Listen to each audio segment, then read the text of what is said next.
Good afternoon. Welcome to the Durham Planning Commission. The members of the Durham Planning Commission have been appointed by the City Council and the County Board of Commissioners as an advisory board to the elected officials. You should know that the elected officials will have the final vote on any of the issues that are before us tonight. Tonight's meeting is being held virtually using the Zoom virtual meeting platform. So in this virtual meeting platform, public participants do not have the ability to talk or to be seen by default.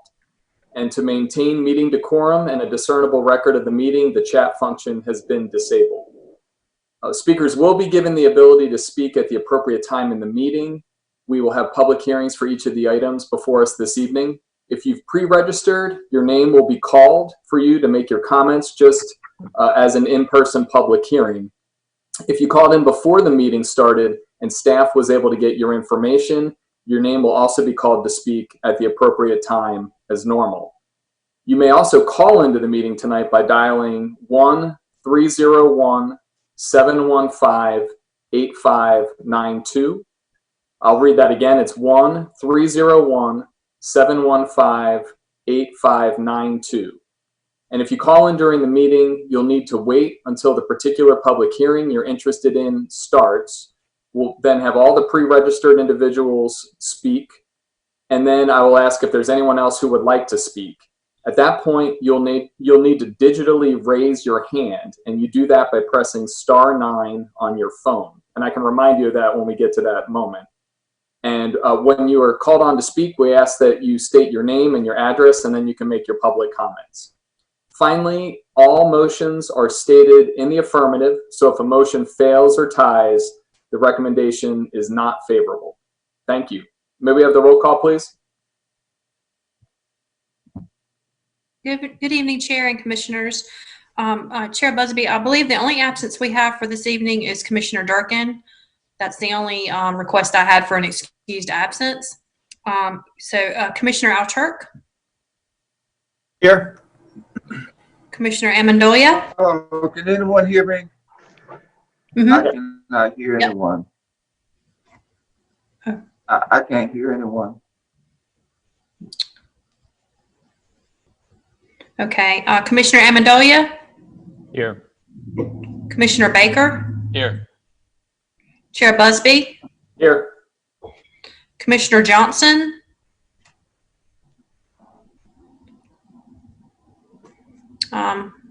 Commissioner Lowe?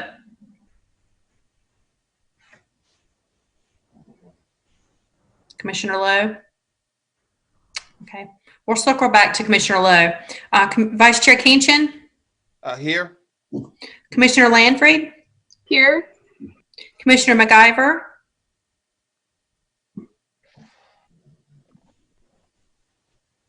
Commissioner McIver? I'm here. Commissioner Miller? Here. Commissioner Morgan? Good evening. Here. Commissioner Williams? Present. And I'm going to circle back. I understand Mr. Lowe cannot hear us, but we can hear him right now. Commissioner Johnson, I'm going to check Commissioner Lowe present. Commissioner Johnson, are you on the call? Okay.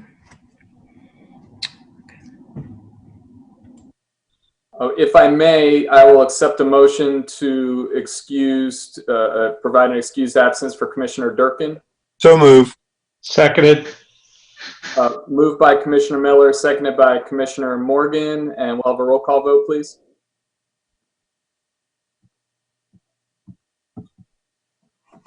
Ms. Smith, you're on mute. Sorry. Commissioner Alturk? Yes. Commissioner Amendolia? Yes. Commissioner Baker? Yes. Chair Busby? Yes. Commissioner Vice Chair Kinchin? Yes. Commissioner Lanfried? Yes. Commissioner Lowe?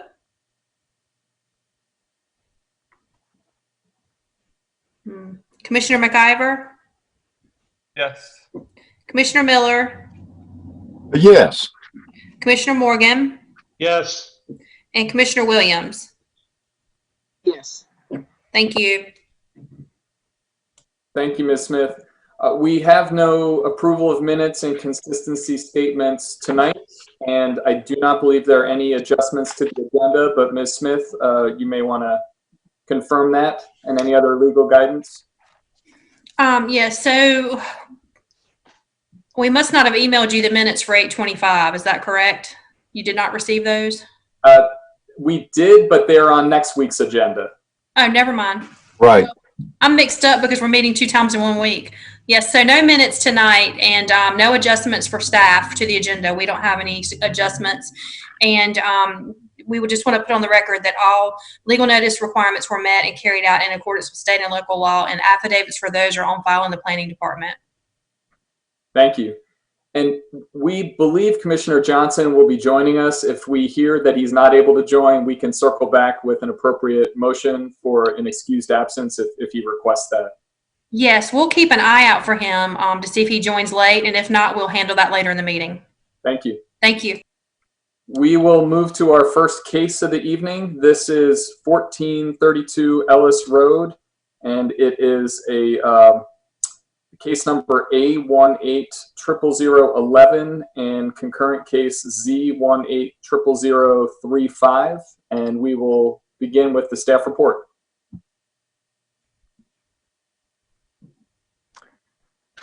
Good evening, Jamie Lawson with the Planning Department. I will be presenting case number A180011, Z180035. The next slide, please. The applicant is Tim Sivers with Horvath Associates. The project is located generally at 1432 Ellis Road.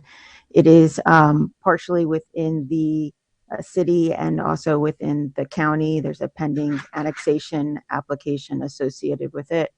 The site is approximately 432 acres. It's located within the suburban tier.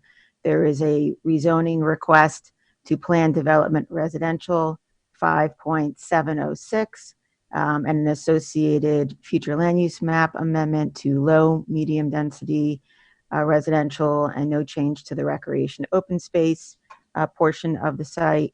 The proposal is up to 200 townhouse units. The application was heard by the Planning Commission on March 10th, 2020, and the Commission voted 0 to 12 on this application. Next slide.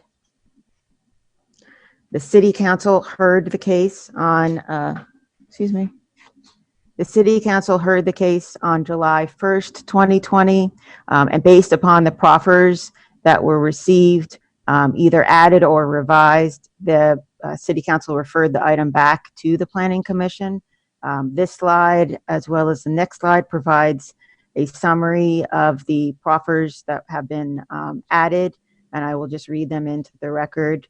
A minimum of 21% preserved tree coverage is provided. A minimum of 20% open space shall be provided.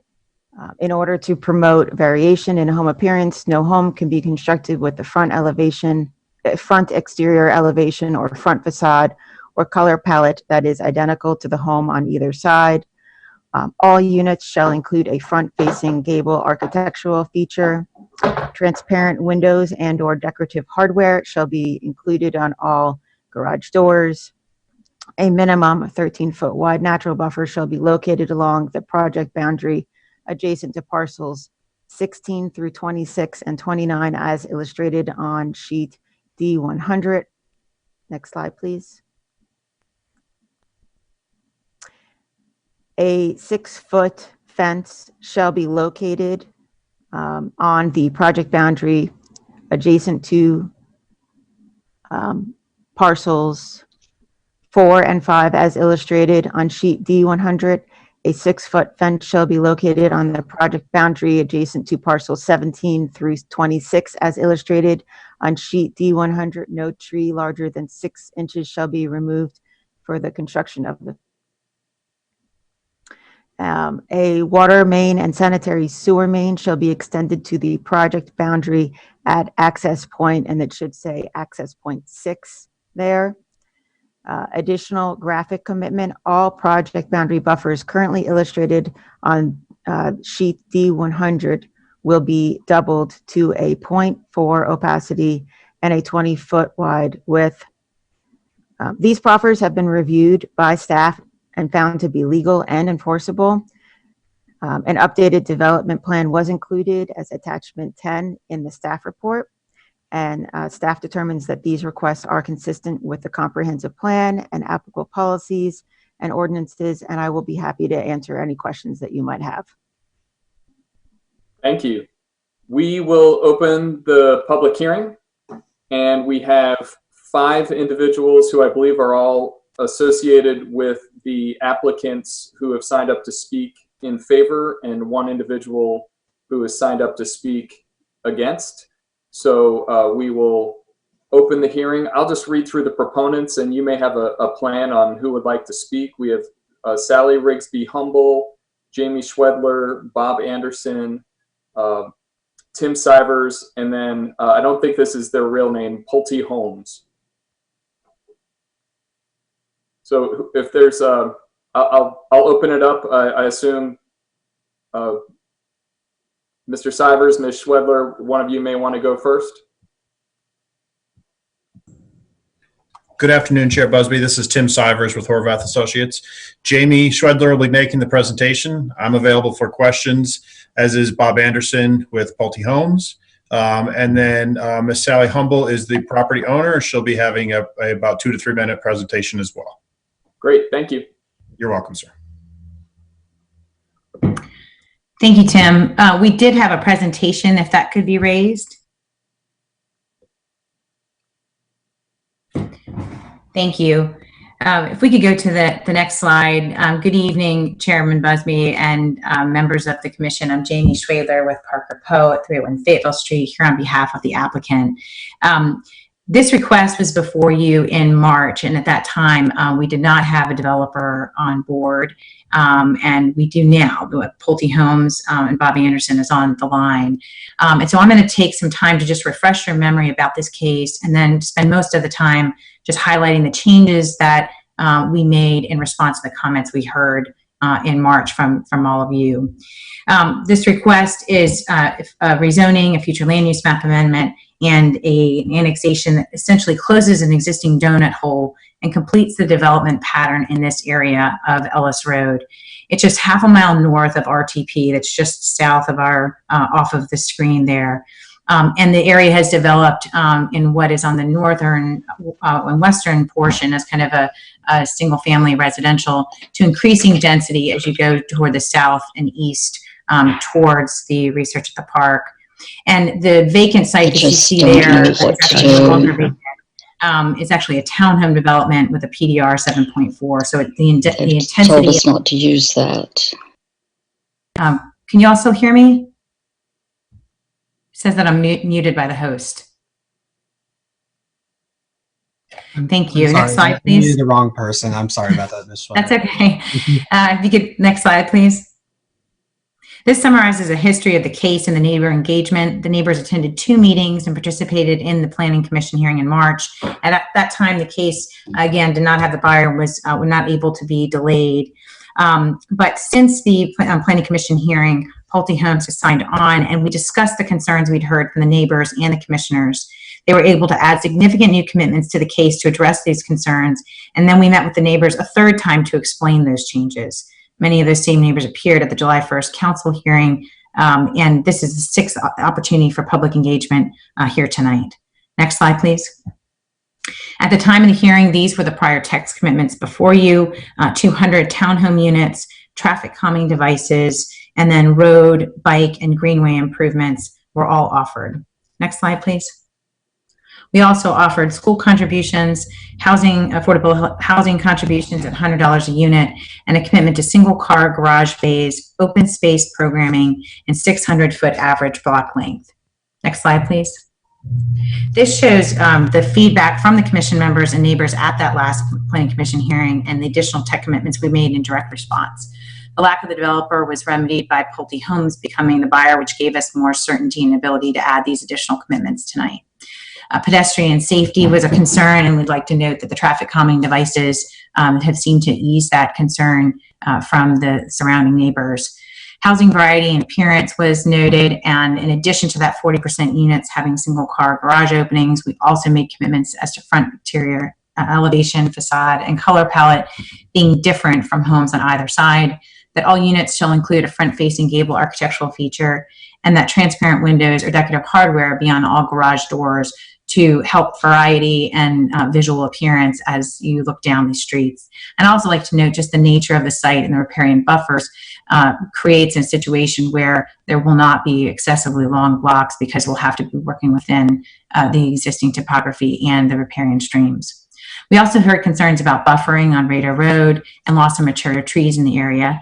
And a note that we doubled all the project boundary buffers to a point for opacity and a 20-foot width minimum, even along Rada Drive where no buffer was required. And then on that 20-foot buffer along the Rada Drive properties, in response to the neighbors' concerns, we committed to provide a 13-foot natural buffer within that 20 feet, as well as a fence to protect them during construction and beyond due to the concerns raised. And in that construction and placement of the fence to preserve trees 6 inches or more in caliber. So not only do we increase the buffer, but made a commitment to save those larger trees.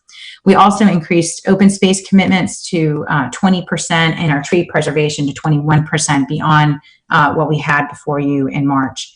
There were also some questions on Hickory Nut Drive, and so we clarified what that spite strip meant and added a fence in that location such that a connection need not be made. But we will be extending water and sewer connections to the property line. Next slide, please. So these group the commitments in terms of the environmental commitments. You can see 6 of the new commitments are focused on the environmental and tree save because that is what we heard strongly from the commission and the adjacent neighbors. Next slide, please.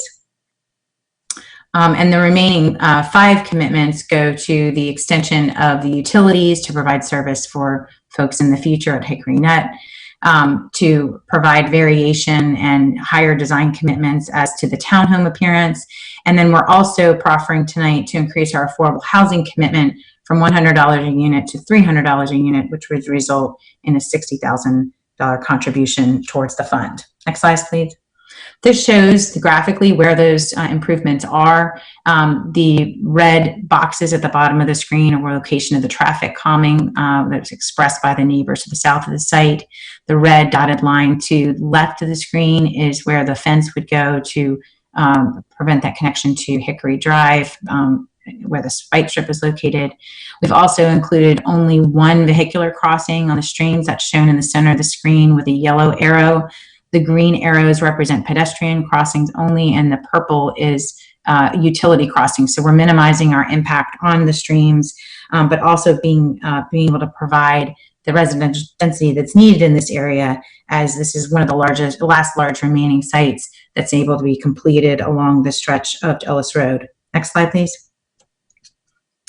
This illustrates the Ellis Road laneage on the left as it exists today, and a diagram of the improvements on the right, where you can see the additional center turn lanes, bike lanes, and right-of-way dedicated along the frontage to complete the corridor in this area.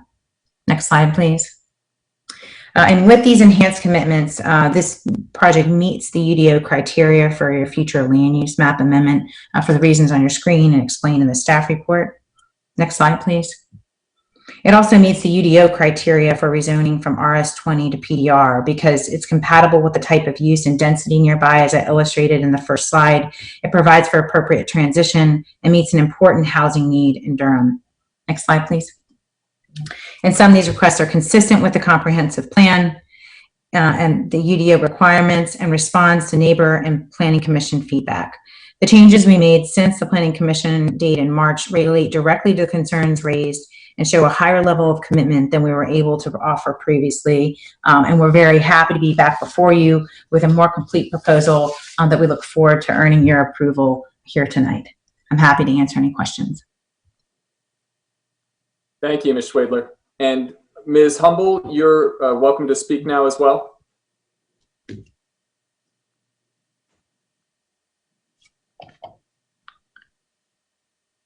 I believe she's trying to dial in. Yes. I'm trying to speak now. Can you hear me? Yes, please go ahead. Okay. I was a little shocked and surprised at the first decision. I'm getting an echo, which makes it difficult for me. I had talked with Durham Planning for many years, and they often told me that this zoning change was what they wanted. And so I was surprised that with the other approvals of similar projects, that this one was not. And especially when we have property that has been developed with this zoning right next to ours on Ellis Road. My parents very much wanted this project to go through. My mother lived to be 96 and died on the property in the house my father built there. She knew that to divide the inheritance equally, the property would have to be sold, and that was what she wanted. She wanted, however, to preserve the beauty of the site. She wanted condo development, and she wanted to preserve the streams, the trees, and the trails as Pulte is doing. And I feel that they're going to build a beautiful property that is in line with all the other development that's going on Ellis Road. And so I was just not understanding why we were being treated differently. And so that's why I wanted to speak. My mother lived there for 70 years. My brother lived there for 80 years or more and made a heroic sacrifice to move to a new home so that this project could go forward. Now, everyone who lived on the site, including my brother, have passed away. All the other children and grandchildren live other places because we knew that's what my mother wanted. And we just don't understand why, if properties next to us and other properties that don't offer as much, and the city has said they wanted this zoning change, why? What happened? And so we're confused about that. And we very much support what Pulte is doing. The whole family, everybody. Thank you, Ms. Humble. We have one final individual signed up to speak in opposition, Brad Broge. If you are with us, you can raise your hand if you haven't been identified yet.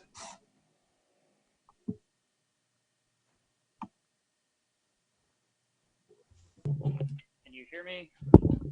Yes, you may need to speak up, but we can hear you. Can you hear me now? That's better. All right. Hi, my name is Brad Broge. I live on Rada Drive. I have gone to all of the public meetings for this so far, and I do appreciate the evolving commitments that Pulte and the developer, or Pulte, has been making to alleviate some of our concerns. I don't know that I have much in the way of a comment at this time. I mostly signed up so that I would have the option to make a comment, since, you know, how this is formatted doesn't really allow for last minute additions. So, yeah. Thank you for listening to me. You bet. Thank you, Mr. Broge. That's it for who I have signed up. If anyone else would like to speak, if you can digitally raise your hand, again, that's pressing *9 on your phone.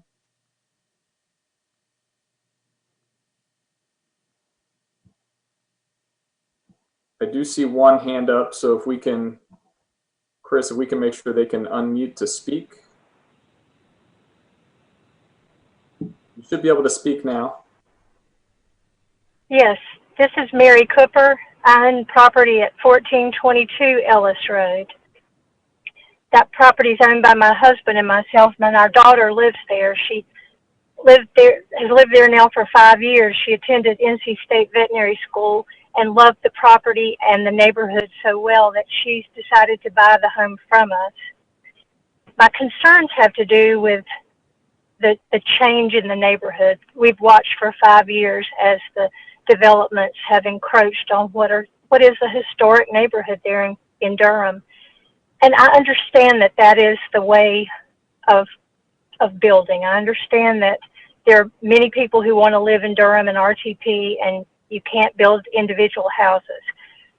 But Ellis Road is a cut through from the RTP side to the other side of Durham, and getting out on it at any time of regular day or evening is difficult. So I have great concern about the number of people you're dumping into the road there, left, right, how they're going to turn. I understand there's some traffic bumps there, but I've seen those in other cities and they barely slow things down. I'm very pleased to see the buffers and the fence and the trees left, and I realize that my voice isn't going to change this, but please address that traffic issue. It is a nightmare to get in and out of her driveway now. Thank you, Ms. Cooper. We appreciate it.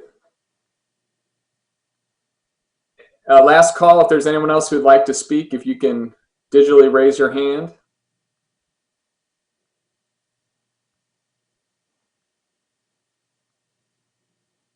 I don't see anyone else, so I'm going to close this public hearing and we'll go to the commissioners. Commissioner Miller, I see your hand raised. So my question has to do with the materials as they appeared in my packet.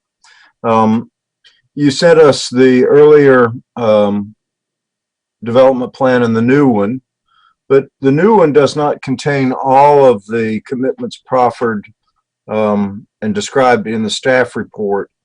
And so my question is, are the commitments described on page 2 of the staff report the actual text of the additional commitments that will, I'm assuming at some point, appear actually in an appropriate box in the development plan? Or is there a version of the development plan that I haven't gotten yet?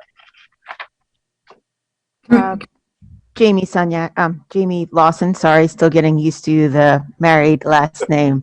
Congratulations. Thank you. I don't think my husband would like to hear that. In any event,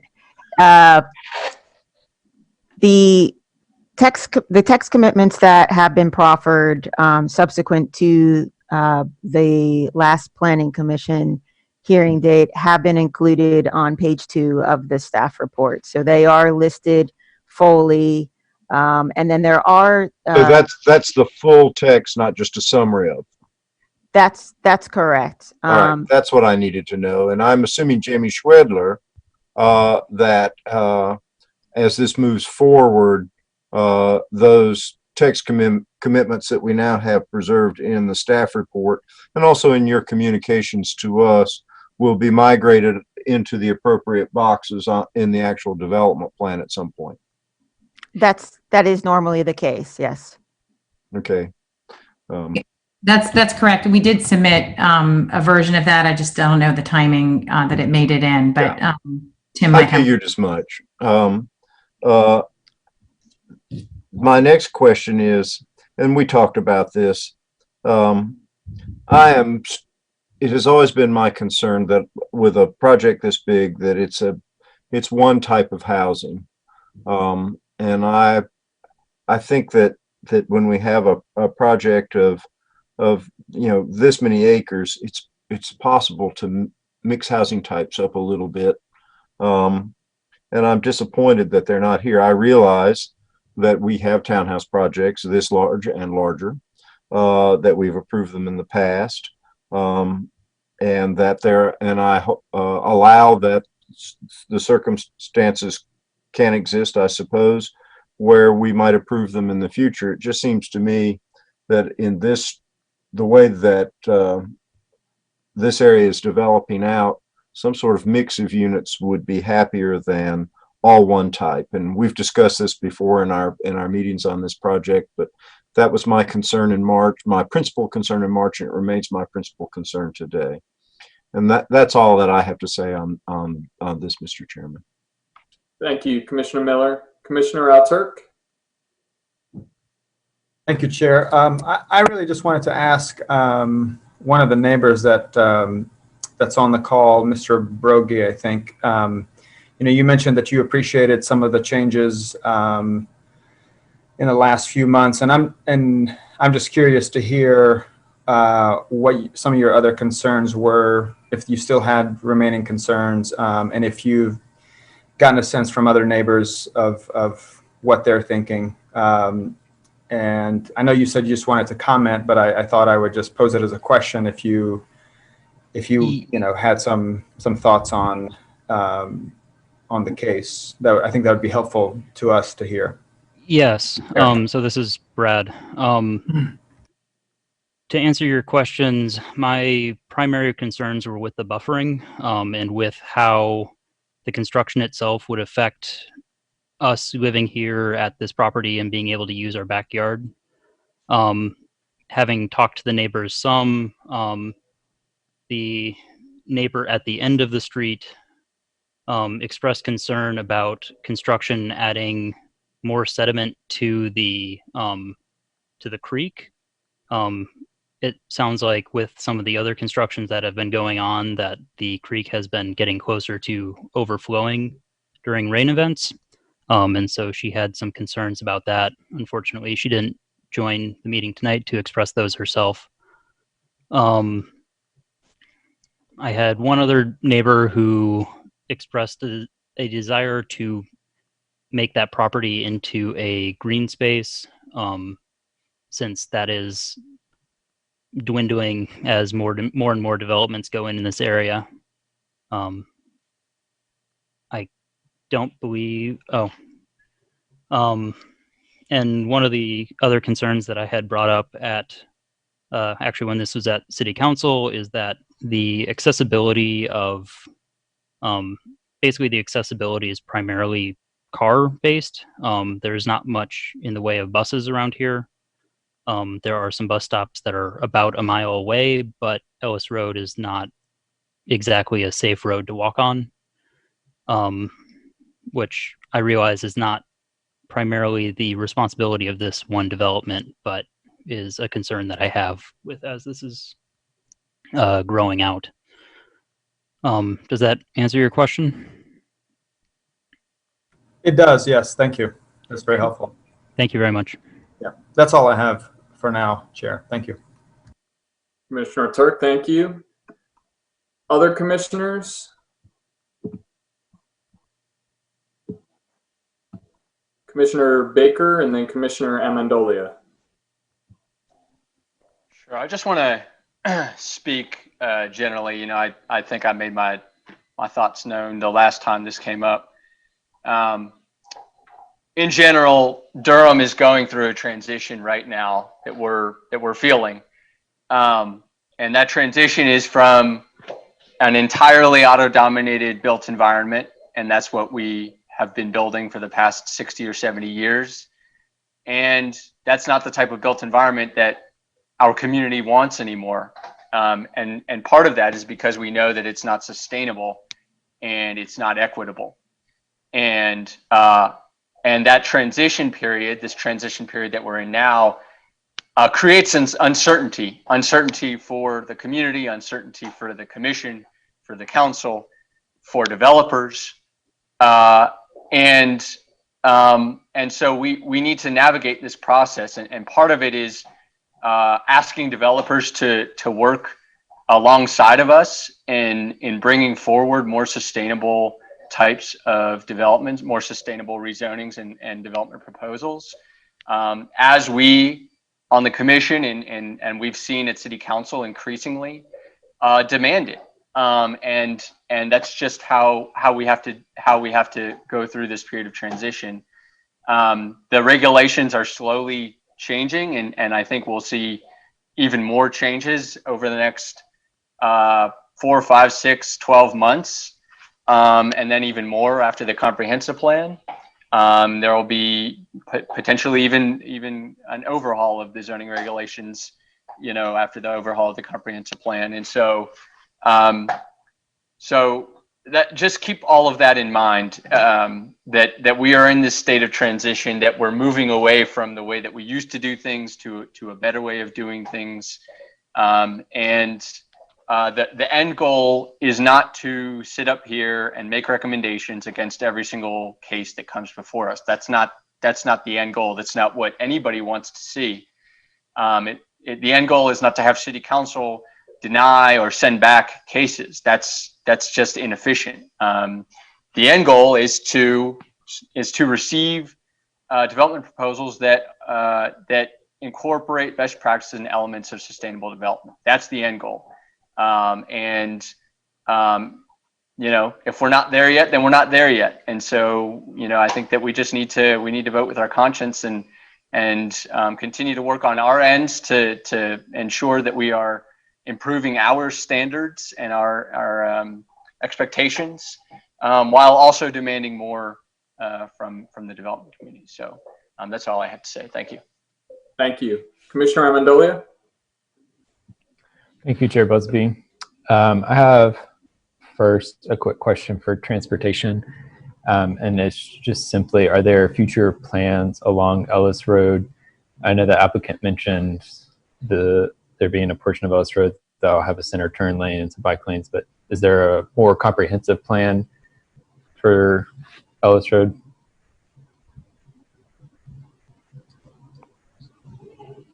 Erling Thomas, Transportation. There are currently no funded transportation projects along Ellis Road. I would need to check the CTP to see if there is a long-range plan on tap, but even if it's not currently funded. Okay, thank you. And then I have one question for the applicant. I noticed there's a pond on the southeastern portion of the west parcel. I'm just curious what is planned to happen with that pond. Good evening. This is Tim Sivers with Horvath Associates. Yes, so that existing pond will have to be impacted because of the road widening improvements, along with the sidewalk that will be constructed and the bike lanes. That existing pond currently extends into the existing right-of-way just a little bit. So those improvements will have an impact on that pond. Okay, thank you. Yeah, I share a lot of the same concerns that have been expressed already. I think Commissioner Baker put it well. Even with the bike lane improvements and sidewalk improvements in this area, it's still quite a walk to any employment centers or commercial centers or retail centers. And so we are still creating an auto-dominated portion of Durham, and just continuing the same patterns of unsustainable development that we have seen in Durham. Those are all the comments I have. Thank you, Chair Busby. Thank you. I don't see any additional commissioners with their hands raised. Commissioner Miller, we'll come back to you, and then I think we'll be ready for a motion at the appropriate time. Chair Busby, I would like an opportunity to respond to some of the comments at the appropriate time. Thank you.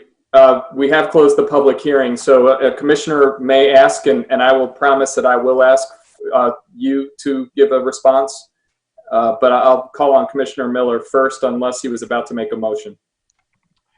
I was not about to make a motion, so, and I appreciate what Commissioner Member Baker said, but I have a question for him if he'll yield for that. I have to confess that when you talk about sustainable development, I have a hard time translating and understanding what you mean as with regard to this site. If you were in Mr. Sivers' shoes and your client was Pulte and they said, Nate, let's put on here whatever you think it should go here. What should development on this site look like? What would sustainable development be in your mind for this site? Help me understand, if you would. What would the components be? And Mr. Commissioner Baker, if you may, we are going to try to be brief as much as we can this evening, especially when we come back to folks for multiple comments. So the floor is yours, but I do ask for brevity. I'll be brief. So first couple things that they do well, 600-foot block length is very good. We've got street trees coming to us tonight, which is good. Things that I would like to see change, things that need to be incorporated. Of course, this is a little bit different of a site than some of the other sites that we've seen recently that are more defining new areas rather than being defined by existing areas. I think that we need to see more housing variety. We certainly need to see more of a mix of uses. We need to see some civic spaces incorporated, and it's important that homes and houses and businesses are fronting onto some of that civic space. The frontages of buildings is extremely important, and so we need to be demanding frontages that are pedestrian oriented, that are transit oriented, and that are bike oriented rather than completely auto oriented. And that might include having alleys in the back, and when there are alleys in the back, it also makes accessory dwelling units significantly more possible. So I think that they're really important elements of building frontages, location of buildings, orientation of buildings. Also green building, making sure that we're actually incorporating elements of sustainable building and design, and ensuring that we're incorporating elements of sustainable stormwater runoff and reducing impermeable surfaces. This has a lot of open space, so I think that the impermeable surface area is less of a concern. And then I would also like to see, in multifamily commercial building frontage, I'd like to see, covered porches, transparent frontages, other elements of good sustainable pedestrian oriented design. Ensuring the parking is in the rear, ensuring that you have minimum street widths. And of course, as we're always demanding and as we're always requesting, I'd love to see. Thank you, Commissioner Baker. Okay. Yes, thank you. That does help me understand what we're talking about. Commissioner Miller, the floor is still yours if you'd like it. Will I make a motion, Mr. Chairman? Well, no, actually, if you don't mind holding. Okay, I'm sorry. No, that's fine. I wasn't sure. Jamie. I do want to give Jamie Schwedler an opportunity as part of my remarks. I'll ask you, Ms. Schwedler, if you'd like to make any closing comments in particular based on the discussion since your presentation, briefly. Yes, and I'll be very brief. I just wanted to point out that while we understand the goal of sustainability, we really tried to focus on responding to the comments that we heard from the neighboring property owners, and we did that. We increased all of the open space and the buffers and direct response to the concerns that were raised. And I think the generalized concerns of leaving areas as open space or what impact could happen is just the nature of an infill site like this. When you look at something that's half a mile north of the northern part of RTP, sandwiched between existing residential and all other approved projects, which you have approved in this area in the last couple of years to the south with higher density. And so part of that is just the constraints of growth. With respect to sustainability, I think I'm glad Commissioner, I think it was Baker, noted that this is a little bit different because it's an infill site, and so you're not going to be able to make strides on transit or transportation when everything around you has already been built out and doesn't have an opportunity to develop. We are making the strides where we can in terms of the increased bike lanes, but we can't fix the larger problems, and that's not what this site is called to do. It's called to kind of offset its own impacts, and that's what we've done by including things like bike lanes and the extended right-of-way. And just with respect to the goals, I mean, the goal... final comment, please. Thank you. If you can make this your final comment, please. I've been told by multiple commissioners that we need to be brief, so I'm going to enforce that this evening. Sure. One of the goals could be sustainability, but it's also affordability, and that's what we're trying to reach here in the components and the architectural elements that we chose. Thank you. Final opportunity for commissioners. If you have questions or comments, if not, Commissioner Miller, I'll call on you to make a motion, please. Thank you, Mr. Chairman. In connection with case A18-00011, the plan amendment segment of this matter, I move that we send that forward to the City Council with a favorable recommendation. Seconded. Thank you. A move by Commissioner Miller, seconded by Commissioner Morgan, and we'll have a roll call vote, please. Commissioner Alturk, No. Commissioner Amendolia, No. Commissioner Baker, No. Chair Busby. No. I'm going to call on Commissioner Johnson, but I don't think he's joined the meeting. Commissioner Johnson? Okay, I'm going to mark him off for now. Vice Chair Kenchin? Yes. Commissioner Lanfried? No. Commissioner Lowe? Yes. Okay. Commissioner McIver? Yes. Commissioner Miller? No.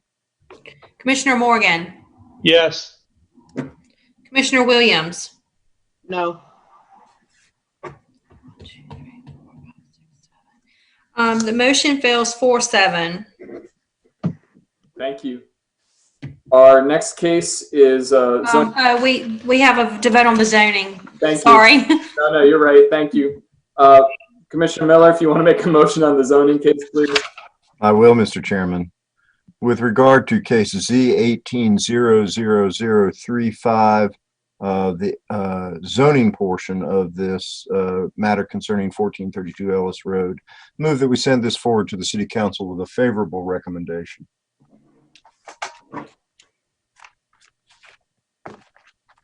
Second. Second? Baker? Okay. Great. Thank you. We'll have a roll call vote, please. Commissioner Alturk? No. Commissioner Amendolia? No. Commissioner Baker? No. Chair Busby? No. Vice Chair Kenchin? Yes. Commissioner Lanfried? No. Commissioner Lowe? Yes. Commissioner McIver? Yep. Yes. Commissioner Miller? No. Commissioner Morgan? Yes. Commissioner Williams? No.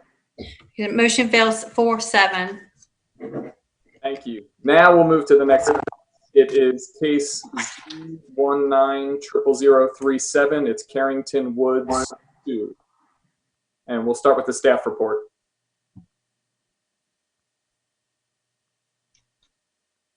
Good evening. I'm Jamie Lawson with the Planning Department presenting case number Z190037. Next slide. The applicant is Glenwood Homes, LLC. The property is located at 833 Clayton Road. It is currently within the county jurisdiction. There is a associated annexation petition with this case. The property is just under 9 acres. It's located within the suburban tier. There is a request for a zoning to residential suburban 10 with a development plan. There's no change to the future land use designation. Next slide. Subsequent to the July 14th, 2020 Planning Commission hearing, the applicant offered the following additional proffers, which I will just read into the record. Construction of off-site sidewalk prior to the issuance of a certificate of occupancy within the existing right-of-way of Clayton Road along the west side of the existing sidewalk south of Meadow Crest Drive to Glenrose Drive, and on the east side of Clayton Road from Glenrose Drive to the existing sidewalk at Southern High School, which is PID 168031. In addition, the applicant modified the maximum number of housing units from previously 23 units to 20 units, and text commitment number 2. And then the landscape buffer was also revised in the areas where it was 10 feet previously to 25 feet, which is also in text commitment number 3. These proffers have been reviewed by the Transportation and Planning Department and found to be legal and enforceable. An updated development plan was included with these proffers as attachment 10 in the staff report, and staff determines that these requests, this request is consistent with the comprehensive plan and other applicable policies and ordinances, and I am available for any questions that you have. Thank you. And just a reminder, I believe this is a continued case, so we'll be reopening the public hearing. We have 2 individuals signed up to speak in support. We have 5 individuals signed up to speak in opposition. And so we will begin with the proponents, Penny Sicadlo and Garrick Sevilla. Yes. Can you commissioners hear me? Yes. Garrick Sevilla. Hi, good evening. Garrick Sevilla, I'm the attorney for Glenwood Homes, the applicant. Since the July 14 hearing, we reflected on the commission's comments, and we held 3 virtual meetings with the residents, one on August 6, September 10, and one as recently as last night. And each time we posed the question to them, what specific changes could we make to the development plan to earn their support? And based on what we heard from last time, the commission's concerns didn't seem to really focus on sort of the technical aspects of the plan we've laid out, but rather we heard sort of a desire to use a negative recommendation here to send a message to the city council about the upgrades that are sorely needed along Clayton Road, whether that be sidewalks, maybe a traffic signal at the Clayton Road, Cheek Road intersection, maybe widening in places, or the installation of bike lanes. And, I just want to say, Glenwood Homes hears you. We hear that. We've heard the residents. And, our goal really is just to be part of a solution. And that's why we've revised the development plan in the 3 respects that Mrs. Lawson laid out. And first, directly addressing concerns about a lack of upgrades on Clayton Road, the neglect by the city, we've committed to build a sidewalk, which is shown graphically on the last page of the staff report in our revised development plan. And what that would do would connect existing sidewalks along Clayton Road, and thereby allowing the students who live in the Glen Rose, Meadowcrest, and who will live in Carrington Woods one day to walk to Southern High School on sidewalks safely. And we've heard that pedestrian safety along Clayton Road, we heard that concern from multiple commissioners and from the residents, and we recognize that committing to build this sidewalk doesn't solve the suite of issues along Clayton Road, but we're just one developer. This development is small, but we hope that we can, through earning a favorable recommendation here, set an example for other developers, who may have bigger projects in this vicinity to do what we want to do here, which is step up where the city has not. We think that a favorable recommendation that would, highlight, this voluntary effort to build the sidewalk, we think that might send a more powerful message than just sort of an outright recommendation against this development plan. And the second change we made, we heard the concerns about traffic burden. So we went back, sharpened our pencils, and we've reduced the maximum units from 23 to 20. Under current zoning, we think we can fit 15 units. So the current plan seeks just 5 more homes instead of the 8 we originally sought.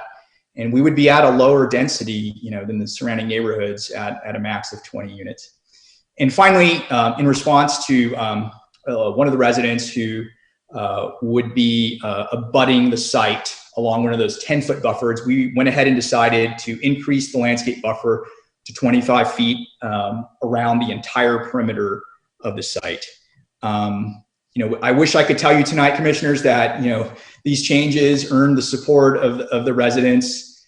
After our first meeting on August 6th, I understand there was there was an internal meeting of a certain group of residents. I don't know how many, I don't know exactly who they were. But then during the second meeting on September 10, one of the residents, Miss Quincy Ratliff, who's probably here tonight, she reported that there was at least a majority of those who met and voted. They were comfortable with, 15 homes. And, I explained to the residents that existing zoning already allowed for that. So we adjourned that meeting to allow another vote. And then when we met last night, Ms. Ratliff reported that there was a majority, support for 17 units. It wasn't unanimous, so I don't really know what the vote count was. I wasn't privy to the sort of their internal deliberations. But where it seems to be, where we seem to be at is, we're apart about 3 additional homes. So there's, a majority of very involved neighboring homeowners that have been, meeting with us, coming to the public hearings, and it seems to be we're about 3 off. They're, majority are comfortable with 17. We're proposing to do 20.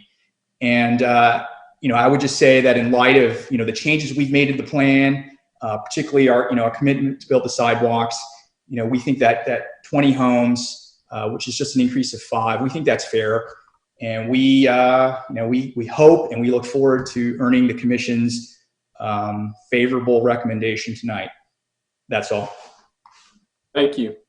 And Ms. Sakadlo, would you like to speak as well?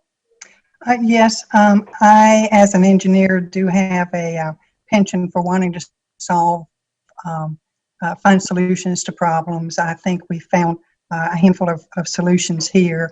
I think the sidewalk on Clayton Road is long overdue being built. When Earlene, Miss Thomas, and I were speaking, I told her I hope that we can be the ones to solve that problem and build that sidewalk. 20 homes is not overloading this neighborhood with all these access points we have. And to buffer 25 feet from like-kind neighbors, I think is very much of an offer from this developer to try to blend in with this neighborhood. So I too would ask for your favorable approval of this after hearing what y'all said last time. Thank you. Thank you. And I'm going to just run down the 5 individuals who signed up to speak this evening, and we'll see if everyone's here or not. Quincy Ratcliffe, Jacqueline Jones, Allison Perot, Sharon Lawson, and Kadra Drakeford. And so Quincy Ratliff, if you're here, you may speak. Okay. Can you all hear me? Yes. Thank you all for the opportunity once again tonight. There are some corrections I would like to make regarding the statements that have been shared by both Garrick and Ms. Penny. The negative comments that he stated we shared in reference to the city not stepping up and installing safety measures such as sidewalks and traffic lights or whatever it takes to make the southeastern, I say southeastern, but you all say eastern Durham area more safe due to the overgrowth of the infrastructure. We didn't use that platform last night to share that. We have been sharing the same comments for the past 2 years. And I can speak of 2 years because that's when I started.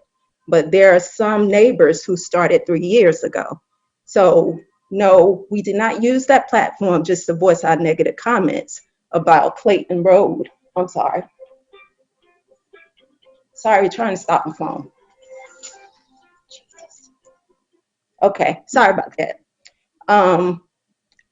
Like I said once before, our concerns never change about this Eastern Durham area being unsafe. We're bursting at the seams. There are sidewalks that are desperately needed. I have been, myself and some of my other neighbors have been in contact with different workers at the city level, such, I guess, transportation and planning department, I'm not quite sure, about sidewalks. And yes, there have been some statements shared in regards to sidewalks being placed along Freeman Road and Clayton Road. So I've been communicating with them back and forth because my concern is there are more, it seems like the sidewalks are being more piecemealed. They're putting sidewalks in places, but not addressing the entire issue. So I do thank Glenwood Homes for agreeing to add sidewalks from the Meadowcrest area up to Southern High Schools. I appreciate that. But that's no different than any other developer who's built in this area or any areas in Durham, and they have added sidewalks whenever they start a new construction. So it's not something that they're doing that's going to start a new trend for developers. Developers are doing that already. And let me see something else he said. As far as being comfortable with the 15 homes, the city agreed to the 15. The neighbors never wanted 15. We were just going along with the city already agreed to do. So we were trying to accommodate and work with Glenwood Homes to make it where it's feasible or workable for all of us. We are the ones who live here every single day, 24 hours a day. We know what the needs are. I know the city is hearing us. It has been shared. So many people have heard us. And I understand there's a lot of growth going on within the city of Durham and the county. And it's going to take time. I get that. But at the same time, what are we supposed to do with our children walking on Clayton Road to and from school? It's not a problem now because they're virtual. But what are we to do with them? That's a major, I'm sorry. That's a major concern. Then we have pedestrians trying to get to public transportation, parents with children in strollers, and people in wheelchairs. We don't have sidewalks. You need to wrap up, Ms. Ratcliffe. Okay. And the last statement I want to share, Ms. Penny stated she has been trying to work with us. Well, I'm going to be candid. Ms. Penny has not been forthcoming with the truth for 2 years. There have been so many inconsistencies with her statements that we don't have much trust in what she says. Now, Mrs. Avila, I can tell him, thank you. Okay, I'm sorry, thank you. No, that's okay. I gave you a little longer, actually a lot longer, but I do want to make sure we have time for the other speakers. Okay, thank you. Jacqueline Jones.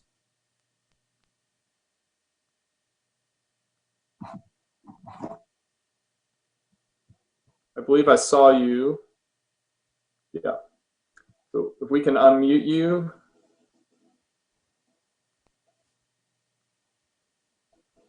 You should be able to speak. Good afternoon. So I did not indicate that I wanted to speak, but maybe this is a blessing from God. I am opposed. I am late coming to the joining this group, but I am very opposed to the subdivision because it has 2 entrances from the subdivision that will access the Twin Lakes subdivision and our main road that runs through the subdivision, Woodland Park Road. As Quincy just stated, there is already a great deal of traffic. Carrington Woods I was built right behind our subdivision and has access onto Woodland Park, which has increased the traffic. And so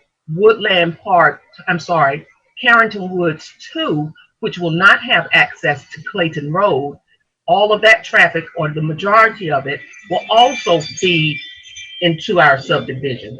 That is very concerning for the reasons that Quincy has already stated. The traffic here in this area I've lived in this area for 30 years. I'm a Durham native and have lived here on this side of town for 30 years. And the traffic has increased exponentially. And I am very concerned about dumping even more traffic onto Clayton Road. There are 2 more subdivisions at least proposed or being considered for the Clayton Road area. Very concerned about the pedestrians as well as those of us who drive that road every day. It is a thoroughfare or a cut through for people who are trying to go to Highway 98, Highway 70, as well as Interstate 85. And it is for those reasons that I am in direct opposition to having the subdivision have more than 15 that you have already approved. Thank you. Thank you, Ms. Jones. Allison Perot? Hi, can you hear me? Yes. I'll keep it brief, but I am also opposed. I am a relatively new resident of the neighborhood, and really my biggest concern is with the safety, the increased traffic along Woodland Park. We have a lot of neighbors who are out walking throughout the day. I can look out my window because I'm working from home, and I see many residents walking throughout the day, and we do not have any sidewalks or anything in our neighborhood. And I'm worried that the increased traffic on Woodland Park Road, because there is no main entrance onto Clayton Road for the Carrington 2, I'm worried that that increase of traffic could cause some problems. And I do want to note that an increase from 15 to 20 homes is a 33% increase. So that is a significant percentage increase. But mostly I just want to reiterate what has already been shared by the other residents. Thank you. Thank you.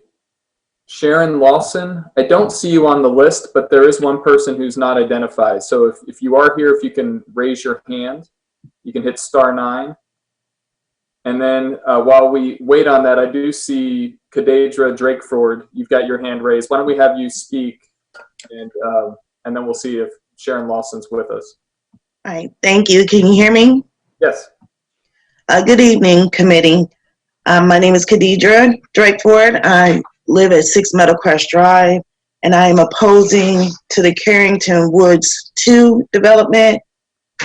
The lack of consideration and communication part on the city of Durham to the current residents of Meadowcrest, Clayton, and Woodland Park residents is seemingly unjust. The developer of Carrington Woods II has communicated that they intend to propose the benefit of creating sidewalks, which is much needed, and they feel as though that may alleviate some of the anticipation of the greater population of 15 homes. But it will also increase the traffic to an already hectic, unsafe, and heavily traveled area. The construction alone will increase noise values and bring unnecessary large equipment travels through our small, quiet neighborhoods. Lack of privacy is a definite concern. And the border that they suggested, I feel as though still is going to run into the backyards of many of the residents who have lived here 10 years plus. Due to the closeness of Twin Lakes, I felt like the land should have been rezoned as wildlife preservation. There are no one offering any solutions as far as the wildlife issue that we're going to have to encounter because of the construction. The wildlife existing has nowhere to go. So our sheds, crawl spaces, and our backyards are going to be refuge to a lot of wildlife that I feel like should remain in their normal habitat areas. I thank you all for listening to my concerns, and I hope that the city does provide more affordable housing, but as far as increasing our taxes or overpopulating the area, I hope it doesn't come at a cost of losing the current residents in our area. Thank you. You're welcome. And then Sharon Lawson, or if there's anyone else who would like to speak on this issue, you can, if you can digitally raise your hand, you can hit *9, and we'll give you that opportunity.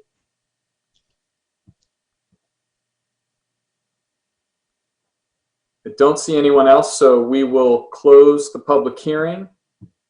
Commissioners, questions or comments? Commissioner Miller. So I have voted against development on this site a couple of times already, but I have to say this time we're going from RS20 down to RS10. The surrounding area and the neighborhoods where the stakeholders all live is RS10. What's now proposed is rezoning this to RS10, but essentially developing it just only a little bit ahead of the RS20 density. I mean, it comes down to like 2.3 or 2.23 units an acre. That's pretty compatible with what's around it. The sidewalk extension is more than we would ask another developer to do. We do expect developers to put in sidewalks on their property, but we usually do not get developers extending sidewalks any kind of distances beyond their property, especially to a pedestrian destination like Southern High School. So in this instance, I'm going to vote for this one. And my main reason is I know the neighbors would like to see the zoning not changed and to see 15 houses go in there instead of 20. But I don't believe that's the trend of development in Durham. When you have a 9-acre tract, I believe the next developer who comes along is not going to want to build 20 units there. They're going to want to rezone it for 40 townhouses.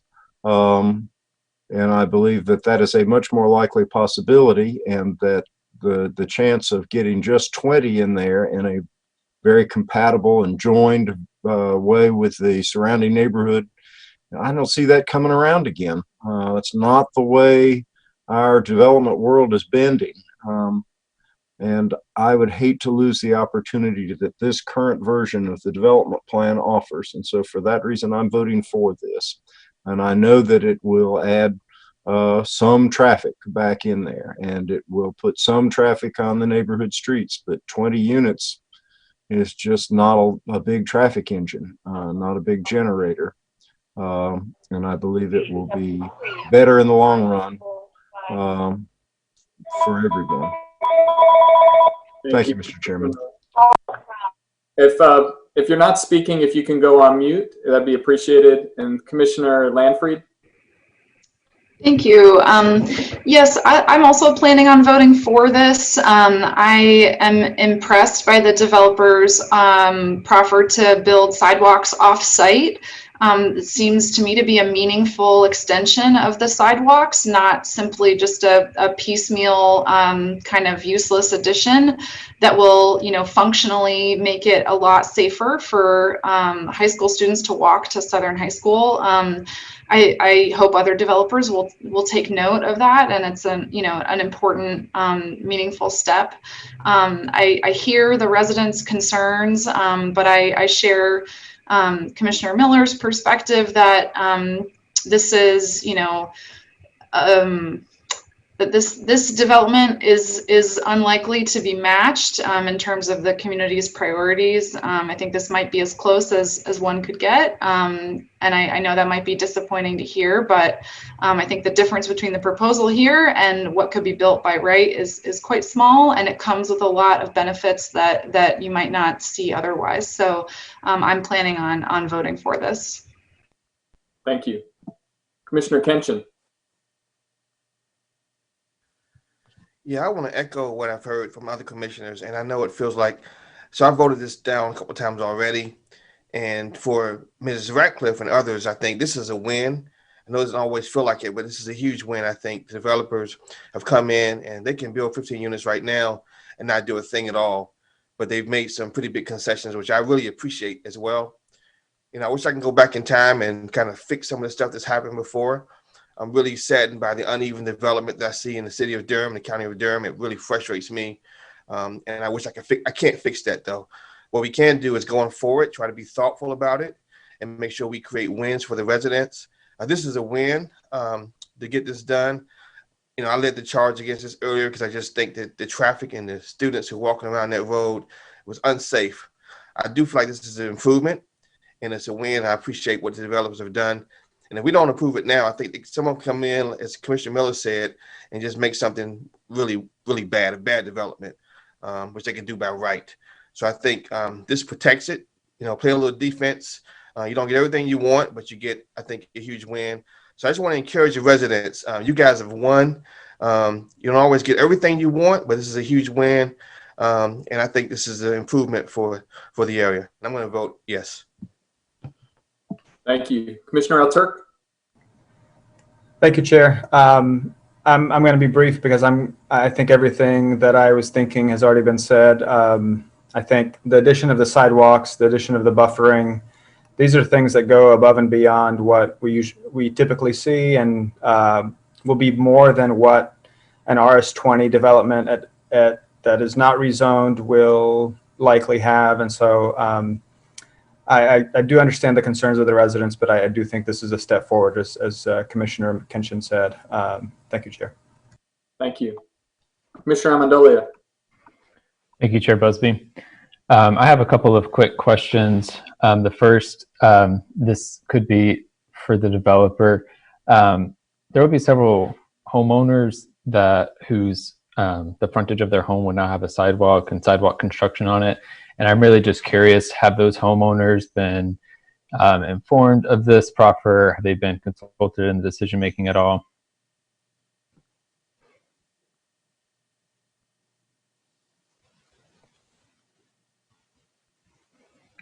Okay, this is Penny Sicadlo again.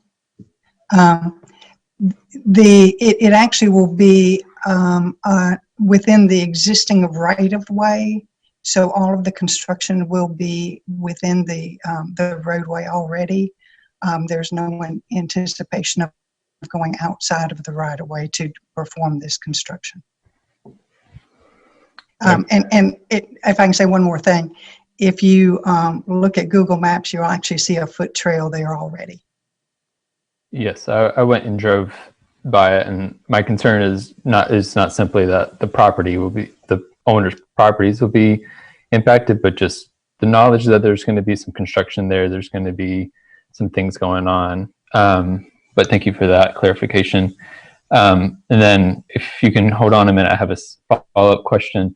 The sidewalk is on the west portion for some of the way, and then on the east portion. And so I'm curious if there's any plan for a crosswalk or some kind of traffic calming approaching that. I know driving south on that road, it comes around a curve, and that's where it's going to end up inevitably crossing.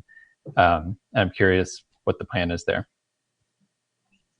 Okay, yes, I actually have pulled up some of the DOT pavement marking standards. There's definitely a marking standard for a school crosswalk. And in speaking with Ms. Thomas, we discussed this at length. And what we chose to do was to have the crosswalk at an intersection, which is at Glen Rose Drive. We wanted it within the existing school markings. The school zone is marked on the asphalt already. And we wanted it in the straightest section we could get in Clayton, on Clayton Road. So that was the 3 criteria we used for picking this location, to join the east side sidewalk with the west side sidewalk. Okay, thank you. Yeah, I won't say much more. I agree with what everyone else has said. I think this is a win in that we have accomplished a lot with this case. I'm glad to see the developer going above and beyond and solving some problems that they weren't necessarily responsible for. I will be voting yes on this. Thank you. Thank you. I don't see any other commissioners with their hands raised, and I'm going to echo what my fellow commissioners have said. I do want to just say to the neighbors that spoke tonight and that have been organizing for a number of years, I don't like to vote against the neighborhood when they have been working on an issue, and I hear you, and I hear your concerns. My vote is going to be similar. I'm going to vote yes because given that the base zoning is already to allow 15 homes, I do believe that the neighborhood will have challenges, and there will be construction, which there would have been construction regardless if they built the 15 units. I hope that if this does move forward and is approved by council, that this sidewalk will be a benefit to the neighborhood. This was one of the major reasons I voted no previously. But I hope you will stay organized and engaged on this issue all the way through to the governing body and on other issues for your neighborhood. I really respect and appreciate what you've been doing. So thank you. I will entertain a motion at the appropriate time, and that is now. Mr. Chairman, with regard to case Z19-00037, Carrington Woods II, I move that we send this forward to the City Council with a favorable recommendation. Second. Thank you. Moved by Commissioner Miller, seconded by Commissioner Al-Turk, and we'll have a roll call vote, please. Commissioner Al-Turk, Yes. Commissioner Amendolia, Yes. Commissioner Baker, Yes. Chair Busby, Yes. Vice Chair Kinchin, Yes. Commissioner Langfried, Yes. Commissioner Lowe,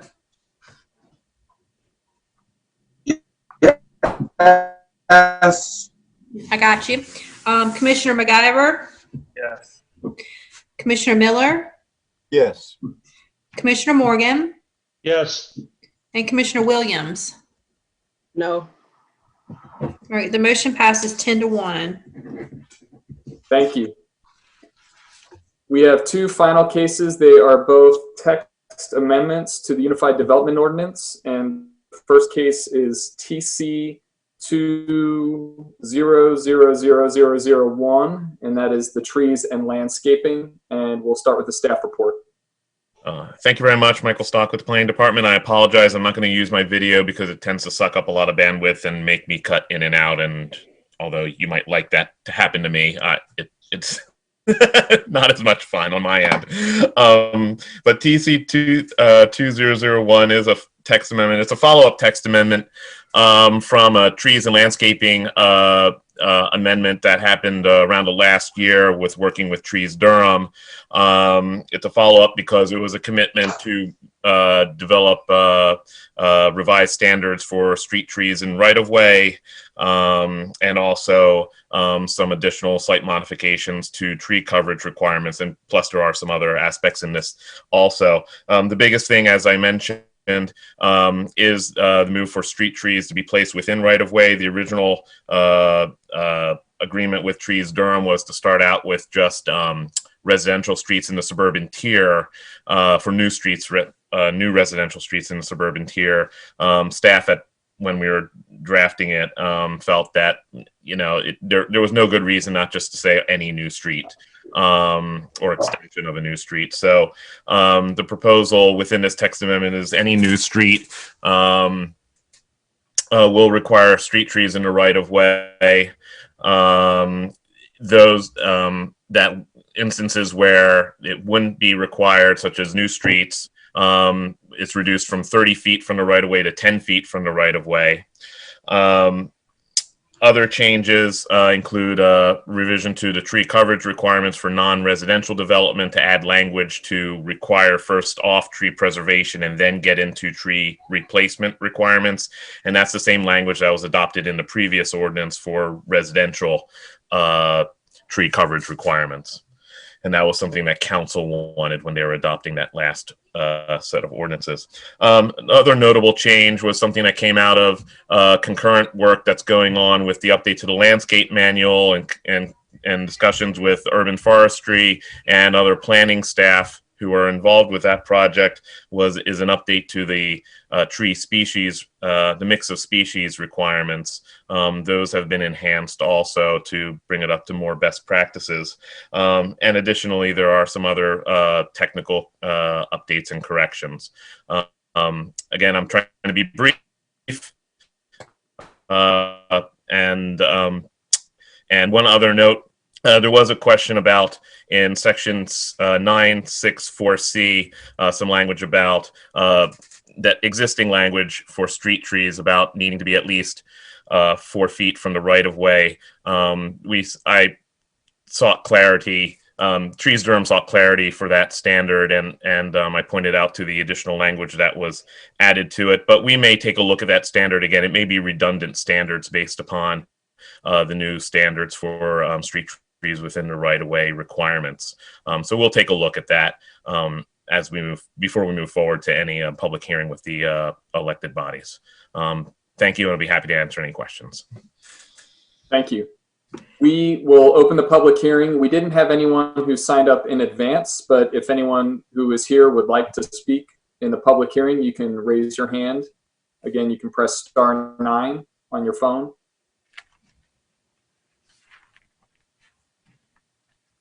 We have no one who has signed up to speak during the public hearing, so we'll close the public hearing. I will note, I think everyone did receive an email earlier today from Trees Durham expressing their support for this version of this text amendment. I just want to, I'll call on the commissioners. I just want to say I am voting yes. Very excited about seeing this. I appreciate that the staff have made a commitment to do this work. When we did some earlier work on trees, they're back. Having Trees Durham on board gives me comfort, and I am excited to put this in place and to continue to move forward with additional text amendments. These are some of the issues that come up over and over again. This is one step, but it is a good step in the right direction. So I'm going to be really excited to vote yes on this item. Commissioner Miller and then Commissioner Baker. Thank you, Mr. Chairman. So I'm on page 3 of the I guess at this point, page 3 of the actual text amendment, and I'm in 9.6.2A2 location. And it says, for new streets and extensions of existing streets, street trees shall be located in the right-of-way or street easement. And then, so it's mandatory that it be in the right-of-way. And then it goes on to deal with the situation of where it's not desirable to put it in the right-of-way because of conflicts with utilities or something like that, which then appears to give the Public Works Director and the City Transportation Director and the Urban Forestries Division as applicable, so a certain amount of discretion for where the street trees will actually go in the event that there is a conflicts with existing utilities. And while I understand that that's practical, I'm not sure it's actually legal under North Carolina law to vest that kind of discretionary decision making in the staff. Would it not be better, and you could skip all that to say that street trees may be located? Of course, I realize if you say may instead of shall, you may wind up with street trees in places where you don't want them. But it seems to me that street trees, whether they are in the right of way or just outside it, still have to be within a certain distance from the curb. Is that not correct, Michael? Yes. There are going to be some provisions. We're working with Public Works right now to get concurrent new street cross sections developed. So there will be specific locations for the street trees within right of way. There'll be basically a green corridor within the right of way. So conflicts, and we're talking about new streets, so the conflicts should be minimal. Right, and so I live in a neighborhood where ancient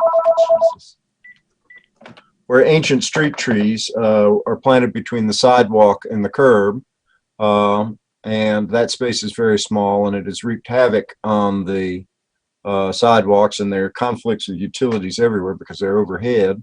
And I just want to make sure that we're not just driving ourselves into the same situation that caused the developer in the late 19-teens and the early 1920s to put street trees in my neighborhood where they didn't fit very well, and now we're paying the price. Yeah, absolutely. That's one of the biggest concerns we had and why we didn't want to include these provisions in the last round, because we wanted to have more meaningful discussions with Public Works and Urban Forestry as to not only pairing this updates to the landscape manual that'll be coming in the next couple months or so, but also working with Public Works and developing actually adequate street cross sections to address new utilities going in.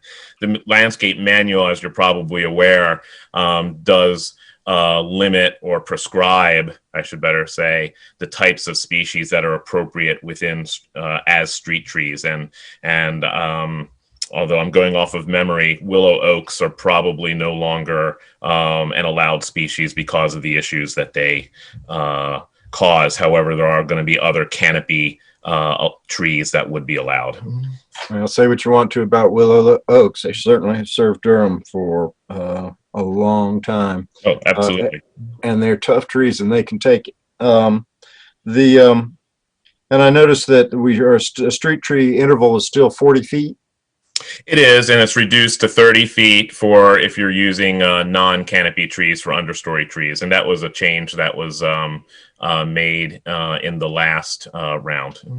And are there any circumstances, Michael, where we are allowing new subdivisions to come in with overhead electric and other communication utilities? We're not really seeing that. I can't say for certain that it's happening, but it's more of I believe our ordinance discusses underground utilities, and it's usually, unless Duke finds it better to do, usually your utilities are going underground. But it's still possible that they're overhead. I can't say it's not impossible. I can't say that. All right. I haven't really seen any, but No, I haven't either. I can't say that I made a comprehensive survey. I'm going to vote for this. I have those concerns. It's certainly better than what we have now. And I was in, like I said, driving around in Fendel Farms and the Del Webb projects not so very long ago. And I saw the trees in places I thought were silly, quite frankly, right up where trees that have the potential of becoming quite large, planted within a few feet of the foundation of houses, just seems to me to be unwise, and those trees are ultimately going to get cut down. It's not what we need to do. We need to make sure that when we require street trees, they are a solution for street tree plantings that will at least last out the natural life of the tree. Sure. So Absolutely. I'm for this, and thank you for your work. Thank you. And just to address your concerns, we'll run that language through the attorney's office again. We hadn't heard any comments about it from them, but we'll take another look at it and address it. Yeah, it's a song I sing all the time. They're tired of hearing it. Great, thank you. Commissioner Baker. Yeah, thank you. I'm voting for this, of course. This is one of those issues that comes up over and over and over again, and has come up for a very long time. And so many members of the Planning Commission have been advocating for street trees since I joined about 2 years ago.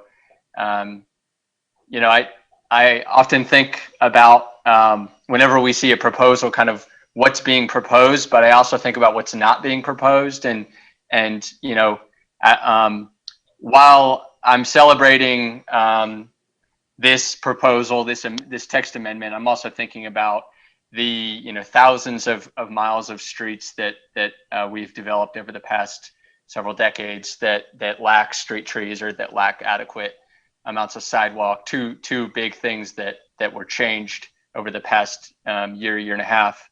And then thinking about what's the next frontier, what's the next thing we're going to change to make sure that we're building more sustainable communities. So I'm very happy to see the street trees coming forward, and I'm excited about what we're going to be working on next. So thank you. Thanks, Commissioner Baker. Commissioner Amendolia. Thank you, Chair Busby. Yeah, I'll be brief. I agree with everything that's been said. I'll be voting for this. I'm excited to see this come through, and I'm also excited about the way it came through. I would like to take a minute to just point out the process of this was done with a community group that is well known and well trusted, and it seems that this process has been going on for quite some time, that it's been very thoughtful, and I would just like to take a moment to contrast this to the process we just saw in regard to development agreements and say, this is the process I prefer, and I am thankful for it. and I will be voting yes. Thank you, Chair. Thank you. Commissioner Baker, would you like to make a motion? Put me on the spot here, Brian.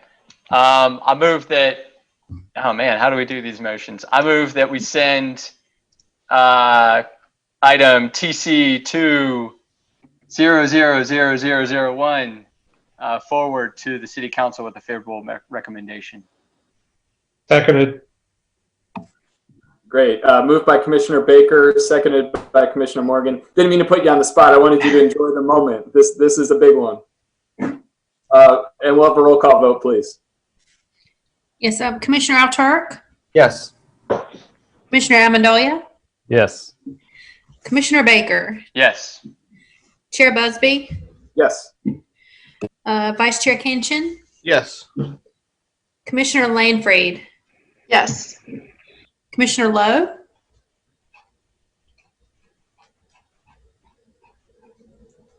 Commissioner Lowe. Yes. Okay. Yes. Okay. Yes. Commissioner McIver Yes. and Commissioner Miller, Yes. Commissioner Morgan, Yes. and Commissioner Williams. Yes. Okay, it's unanimous 11-0. Thank you.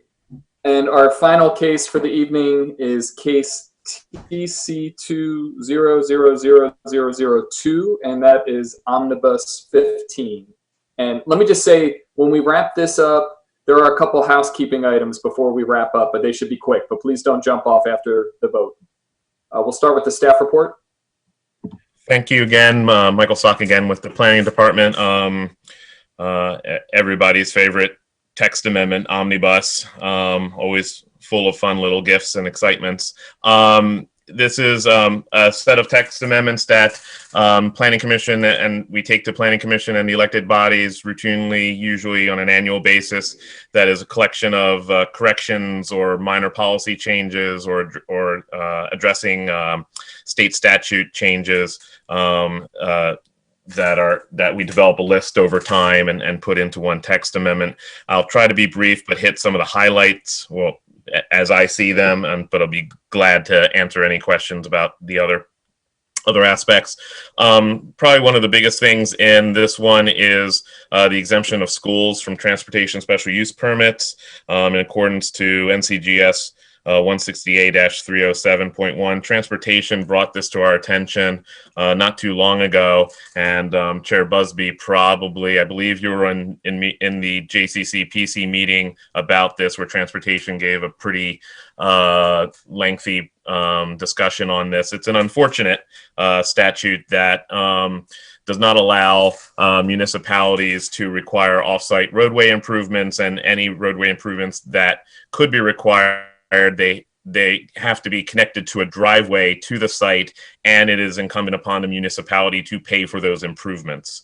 So based upon that information, it was determined that a transportation special use permit requirement for schools was not in the best interest of anybody, because it wouldn't get the city or in the county, NCDOT would not want to pay for those improvements either. It is something that is on the radar of elected officials, and I don't know to what extent they've had further discussions, but I know at JCC PC there was a lot of commitments to have further discussions at their joint city-county meetings and other meetings and discussions with the school board.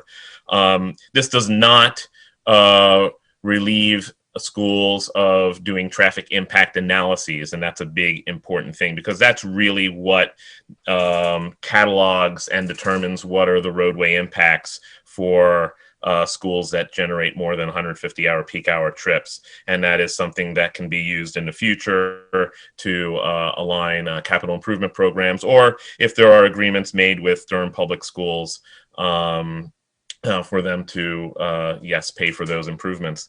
One thing that's also important to know about this is it's not limited to just public schools. It is any school. It applies to a charter school. It applies to a private school. So it is an unfortunate statute, but is one that we have to deal with right now. I will move on from that. that one there. Other items in this are changing standards to the Science Research Park District for sites that will use emergency facilities. There is a donation of a site in RTP to the city for a fire station, and Research Triangle Foundation was not in favor of rezoning the site, but they were in favor of standards that were more appropriate to office institutional standards for these kinds of uses. You want these uses, it's going to be on a small site. These uses are usually on small sites. And the setbacks in the SRP and the other requirements are for large campus, 100-acre sites with multiple hundreds of setbacks.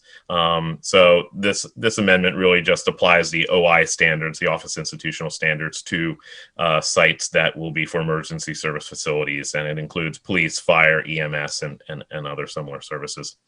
In Article 6, we are revising the RC district to remove the distinctions between core and support. Those were developed back when there were light rail stations in mind, and they were based upon distances from station platforms. Well, there are no station platforms proposed, so basically we're defaulting to generally the support numbers. We are allowing for at least in the proposal for the height that would normally be allowed for core, but we are maintaining the 150-foot kind of transition area that would only allow for a 45-foot height. So that is being maintained.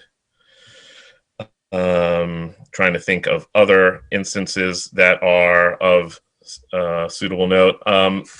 One other thing in the environmental protection, this was brought by our Stormwater Services Division, just updating the riparian buffer standards in regards to old historic pipe streams, and to align the buffering requirements to state requirements, and also aligning the buffering rules to the Waters of the United States rules.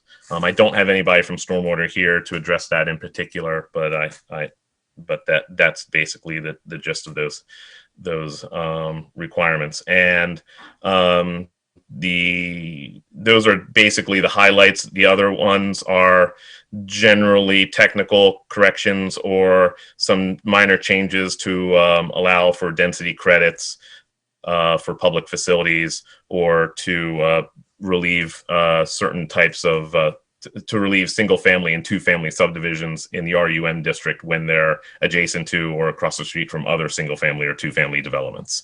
So just trying to keep that like development in mind. Again, I hit on the highlights as I see them. I'll be happy to answer any other questions, and I was trying to keep it brief. I don't know if I succeeded. Thank you very much. Thank you, Mr. Stock. We will open the public hearing. No one signed up in advance, but there is one member of the public with their hand raised. So if you are able to unmute yourself, we'd love to hear your thoughts.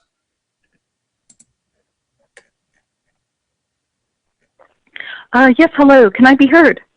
Yes. Yes, hi there. This is Ellen Pless calling in. I just wanted to touch base on a few things real quickly with regard to this particular UDO text amendment. First of all, I noticed that Mr. Stock just mentioned that typically we see these omnibus text changes occur, I think he said usually on an annual basis. However, City Council only just approved Omnibus 14 3 months ago on June 15th. And here is Omnibus 15, and this just seems awfully fast. It's only been 3 months. I'm wondering if it might be possible to have a little bit more time to consider what these kind of stacking UDO text amendments could mean for Durham, just given that they're coming. We've had a number of multifaceted UDO text amendments that have been pushed forward lately. And it almost feels like we're writing some of the code for the new comprehensive plan before other parts of that plan have been finalized. I could be wrong about that, but it just seems like there's been an awful lot of code change. I personally don't really understand the proposed changes regarding the residential compact districts, and I'd be really curious to hear any discussion that you all might be willing to bring to that. On Article 6, the district intensity standards, the proposed revision to 6.3, I'm wondering with regard to that, in areas within Durham that are zoned residential suburban, but that are currently located within the urban tier, didn't we just negotiate height to setback ratios only last year during the expanding housing choices text amendment process? And if so, would this be within those areas, again, those RS areas in the urban tier, would this kind of be like a rollback to some of those height to setback ratios that were discussed then? It could be that I'm wrong about that. I just wanted to float that out for you all to look at if that's an issue. Again, I want to make sure that everything that we do is consistent with the comprehensive plan vision, which states that we're supposed to be promoting the identity of our district neighborhoods by encouraging design elements and public facilities appropriate to the character of each area. And of course, in some areas of Durham, setbacks are a part of that, and height obviously is a part of that. Also in section 6.12, the computation of measurement, I'm just wondering, were rights of way not previously considered in density calculations? And if that is going to be something that's going to be changing, I just wanted to put out it'd be really useful to have a table that might illustrate what the potential impacts from this change would be in different zoning districts to kind of make it a little bit more relatable for individuals looking at this. And lastly, with regard to revisions in Article 8, I'm just wondering if the Environmental Affairs Board has had the opportunity to review this. Thank you so much. Thank you, Ms. Pless. I appreciate it. If anyone else would like to speak, if you can raise your hand.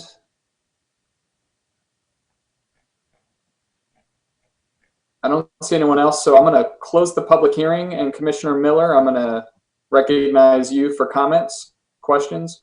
Thank you, Mr. Chairman. So my first concern is with regard to the use permits for schools. I understand that the statute prohibits us from imposing upon schools improvements, but the use permit is more than just the ability to tailor making and impose improvements as conditions to a use permit. It's also it's a yes or no vote. And I believe that there are places where, because of transportation problems, especially since we're going to be doing the studies anyway, where we might decide that not to issue the use permit and consequently not to allow the school in that location. Not all use permits have conditions attached to them. And my understanding of the statute is it stops the conditions. It doesn't stop the up or down vote. I would like to keep use permits for schools, but clarify that consonant with the statutory requirements, the Board of Adjustment would not be able to impose conditions on the school that related to transportation or right-of-way improvements. I think it's going too far to throw use permits out altogether, because I think that essentially what you wind up with is the school board deciding where schools will go and not necessarily fitting it into a larger question of planning for the area and for the facilities. I think the Board of Adjustment ought to be able to say no. Getting rid of the permit requirement would do that. Then turning, if we would, I'm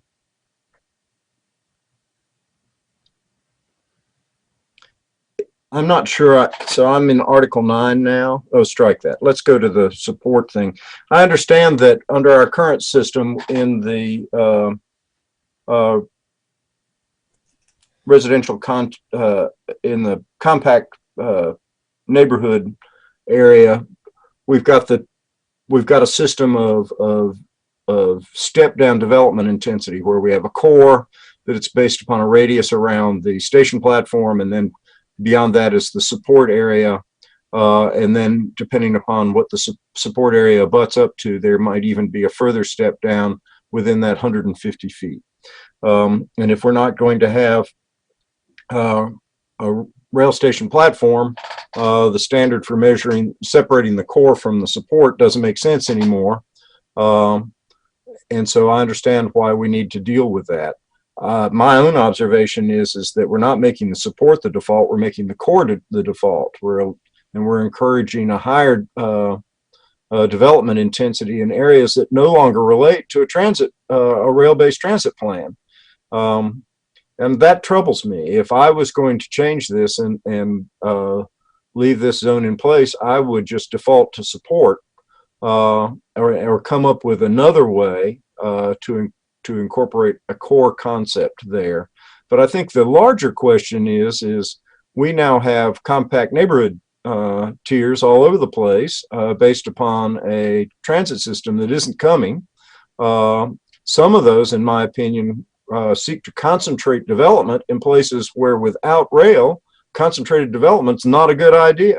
Farrington Road is one of those places where I don't think we can run enough buses in and out of there to make that a really good place for the types of development concentration that the compact neighborhood tier idea has. I think that if I was going to make this change, I would make the support the default across the board, which means that we would surrender in places that some potential for core type development intensity, but then go back and look at the places that we have laid out as compact tiers, neighborhood tiers, and decide whether or not these are in the new world that has no rail, whether these are places where we want to concentrate development. It seems to me that rather than to just put a patch on it, continue to develop in these areas where we're not going to supply the kind of public transport or transit that supports the intense development is just bad planning. So I cannot vote for this omnibus change with that change in it the way it's written. And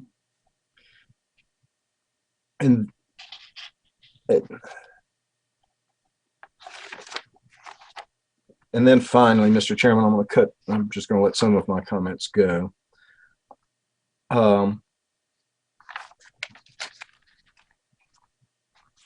last business is about street names. And it basically says,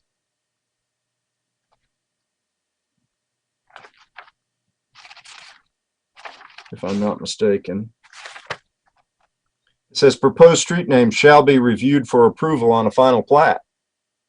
Who's going to review it? Who's going to make the decision? It seems to me that I think we need to have standards for naming streets that are expressed in the ordinance, rather than having it's written in the passive. It shall be reviewed for approval. But there's no standards, there's no identification of who's going to be making the decision about whether a proposed street name is good or bad. I wish I was better informed about the authority of local government to intervene in street names than I am. I believe there is a small First Amendment issue in here insofar as, especially if the streets are going to become municipal property, then it's up to the municipality to ultimately to approve the naming.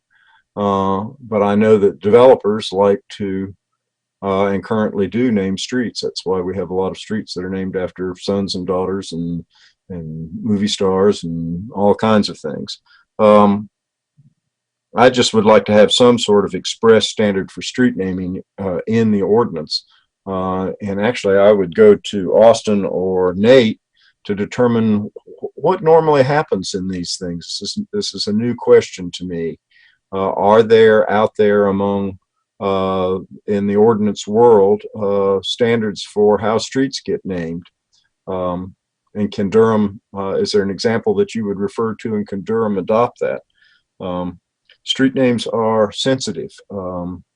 And I want to make sure that we have a thoughtful process and that we advertise to developers a standard that steers them into and makes them partners in the thoughtful process.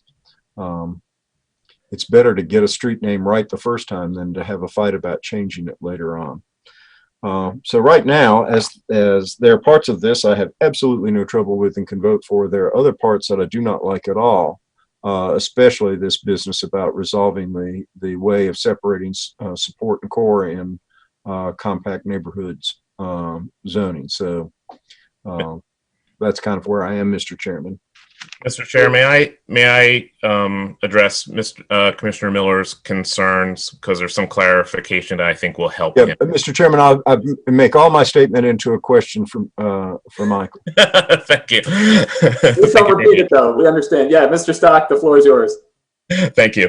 To start with the street names, it was just reminded to me that we do actually have standards in the ordinance for street naming, and it goes through a number of different departments, including emergency management, to make sure that all street names are not creating conflicts and confusion for emergency calls and services. So there are standards already in place. This is just technical clarity for when those approvals happen, and they normally happen at final plats. We don't want them on preliminary plats where preliminary plats might never get actualized. So when final plats happen, that's when the development is actually actualizing, the subdivision is actually actualizing. So that's when it's really helpful to know. So essentially, you don't want so there's a process that don't go anywhere to steal all the street names, all the good ones. Right. All right, that helps to know that.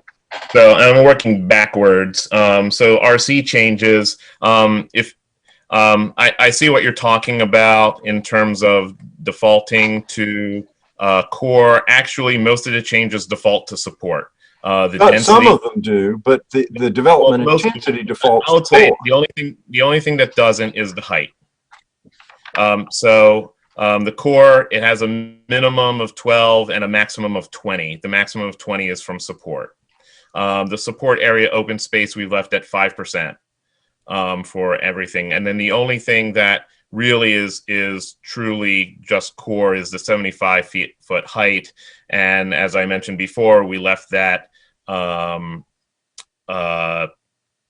standard in for the 150 foot. The density that's the 20-foot, the support density is similar to the S1 or some S2 or even some urban tier RUM districts densities. So we felt that 20 was reasonable to keep. Well, I don't have a problem with the cap. It's the minimum. It raises it up so that you also change what was available in core in terms of housing types to some housing types that I don't think can very conveniently be built at a minimum of 12 units an acre. If you were to drop that to 8, I would vote for this and get on with life. Okay. Well, the support is at 6, so we felt that 12 to 20 was a reasonable range. And if you made it 8 to 20, I'd be on your side. Okay. Very good. And the TSUP, I think, warrants a little clarification on my end. We're not removing the minor special use permit requirements for schools.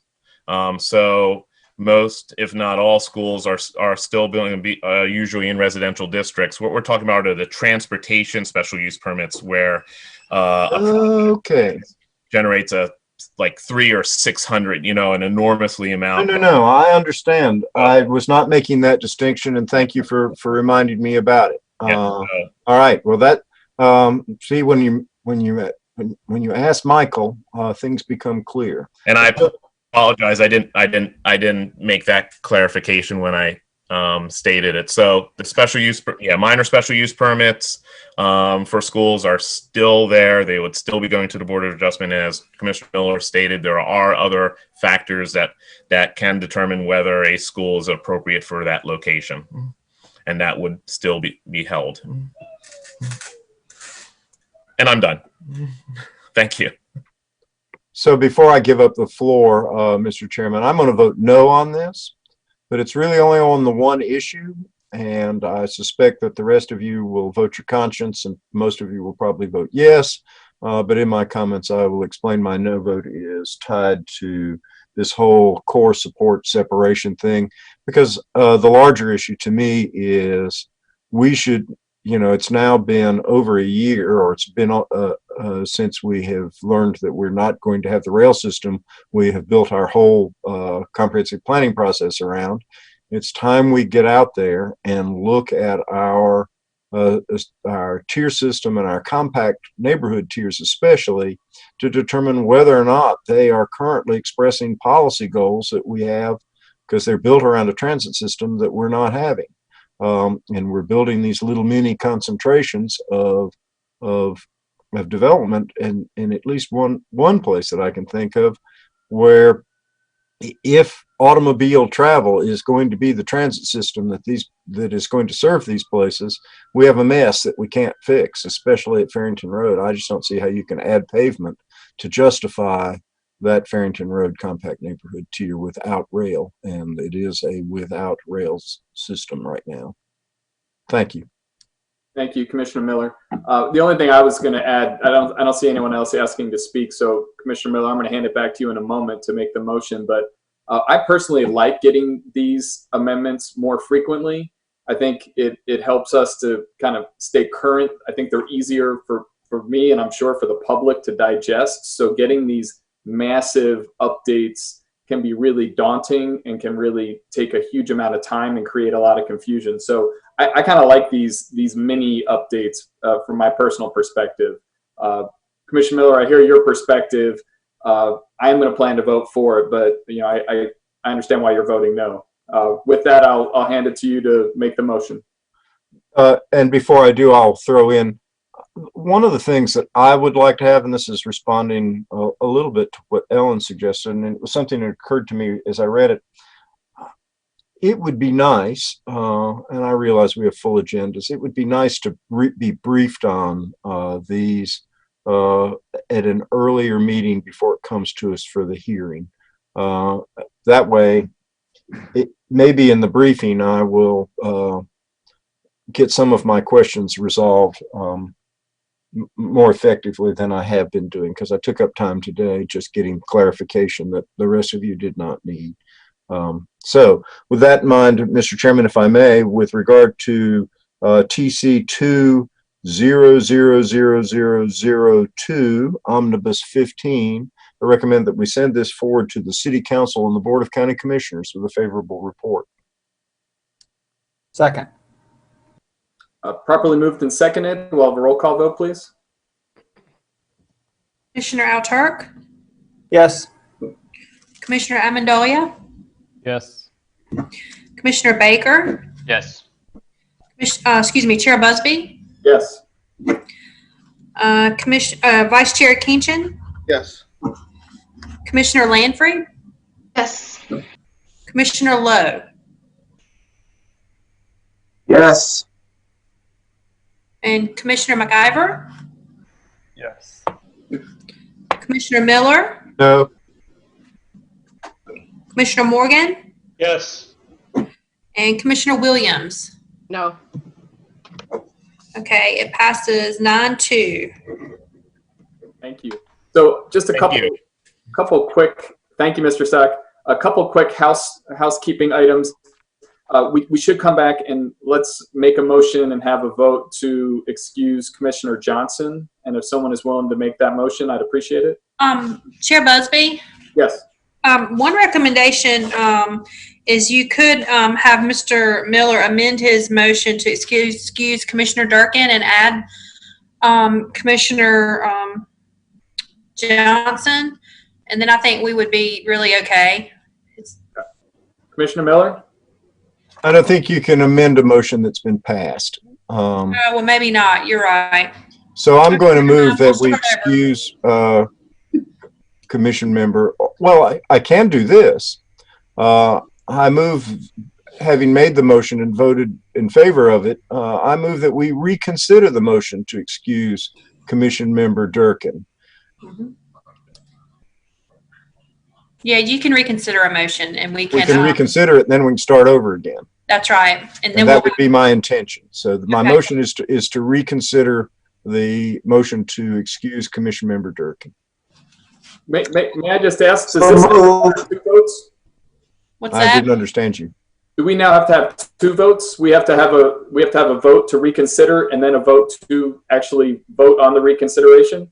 I don't know. Well, Let's just, yes. I don't think so. I'm looking through the rules of procedure right now, but if we're going to go down that road, let's just have another vote to excuse Commissioner Johnson. Okay, I move that we excuse Commission Member Johnson. Seconded. I got it. Thank you. Roll call, please. Okay. Commissioner Alturk, Yes. Commissioner Amendolia, Yes. Commissioner Baker, Yes. Chair Busby, Yes. Vice Chair Kenchin, Yes. Commissioner Lanfried, Yes. Commissioner Lowe, Yes. Commissioner McIver, Yes. Commissioner Miller, Yes. Commissioner Morgan, Yes. and Commissioner Williams. Yes. Right, thank you. That passes 11-0, 11-0. Thank you. Just 2 quick final things. One is just a reminder, we're meeting again next Tuesday night, and the agenda is now public, and I assume we'll be getting our packets shortly. This will get us back through the backlog. So the good news is when we get to October, we should be back to 1 meeting a month. So Ms. Smith, if you can confirm that. So on the packets, I would have hoped have any of you received your packets yet? They were mailed last week. Wow. Okay. So I got my packet for today, Uh-huh. yesterday. Are you serious? I think, let's just put it down to the post office. Wow. Okay. Well, thank you for sharing that because I did not realize that it was that slow because we actually mailed the packets for this meeting out the week before last. I know you did, and it was a light agenda, and it was all on it. Yeah. It No, was I'm all glad online, you and it was no big deal. And life goes on. And with regard to the interval between today and next Tuesday, it's nice to have time to do a load of clothes. Yeah. We'll have to look into that, or I don't know. We may have to start back hand delivering. I don't know. I mean, I love getting my paper version. It's just easier for me because I'm an old guy. But I do not want staff driving around to deliver anything to me. I can get it online if it comes to that. Understood. Yes. So back to the packets. I apologize. We'll look into why they're so slow, and maybe we'll just have to start mailing them sooner. At any rate, yes, and everything is online for next week, Chair Busby. And we will have our election of officers next week. That's on the agenda for the 22nd, and I believe there Commissioner Williams has her. Is your hand raised, Commissioner Williams? Yes. Mm-hmm. I was just saying it's probably going to be a delay in packets and stuff because the mail-in ballot thing is starting to really amp up. So I would assume that has some trickle-down effects of things. I was going to say the same thing. I think our packets look like mail-in ballots, and they're probably practicing on delaying. Yeah, maybe so. Thank you for sharing. That probably is what's happening, though, as far as the mail-in ballots. That may have slowed things down. And I believe Chair Busby had another housekeeping issue he wanted to share with you. But when he's done with that, I want to, if you don't mind, I just need 2 minutes of everyone's time when Chair Busby is done. I think he wants to bring up something about our staffing changes. Well, and I 2 things I wanted to mention. Just wanted to remind everyone that this is Commissioner Alturk's final meeting with us. So again, I hope you can come back to a future meeting, and I can work with you to schedule which meeting so we can honor you and thank you for your service. But again, hate to see you go. Congratulations on your new job and moving to Austin. Really appreciate your service. Want to give you a moment now if you'd like. Sure, yeah. Thank you, Chair. Busby. Yes, this is sadly my last commission meeting. As you said, I've accepted a job in Austin. And even though I'm not moving right away, I thought this would be a good time to step down. I'll just say it's been an honor serving for these last 4 years. You know, I'm not from Durham and I've only lived here for 6 years. So I'm an outsider, but I really came to love the city and really enjoyed being part of the conversations on the commission and about how to make Durham a better place to live. I've learned a lot from folks on the commission and really thought the best thing about this advisory board is how much it deliberates in a thoughtful way. I know that public hearings sometimes last until 11 o'clock or midnight, but I think that's a good thing. So I'll just close by saying that I think this has become a really strong planning commission that does a great job listening to residents, pushing for equitable development, and a bunch of other things that are really important. And I hope you'll keep pushing the city council, county commissioners, and the planning department on the things that you care about. Yeah, thanks again, everyone. Thank you. Thank you. Yep.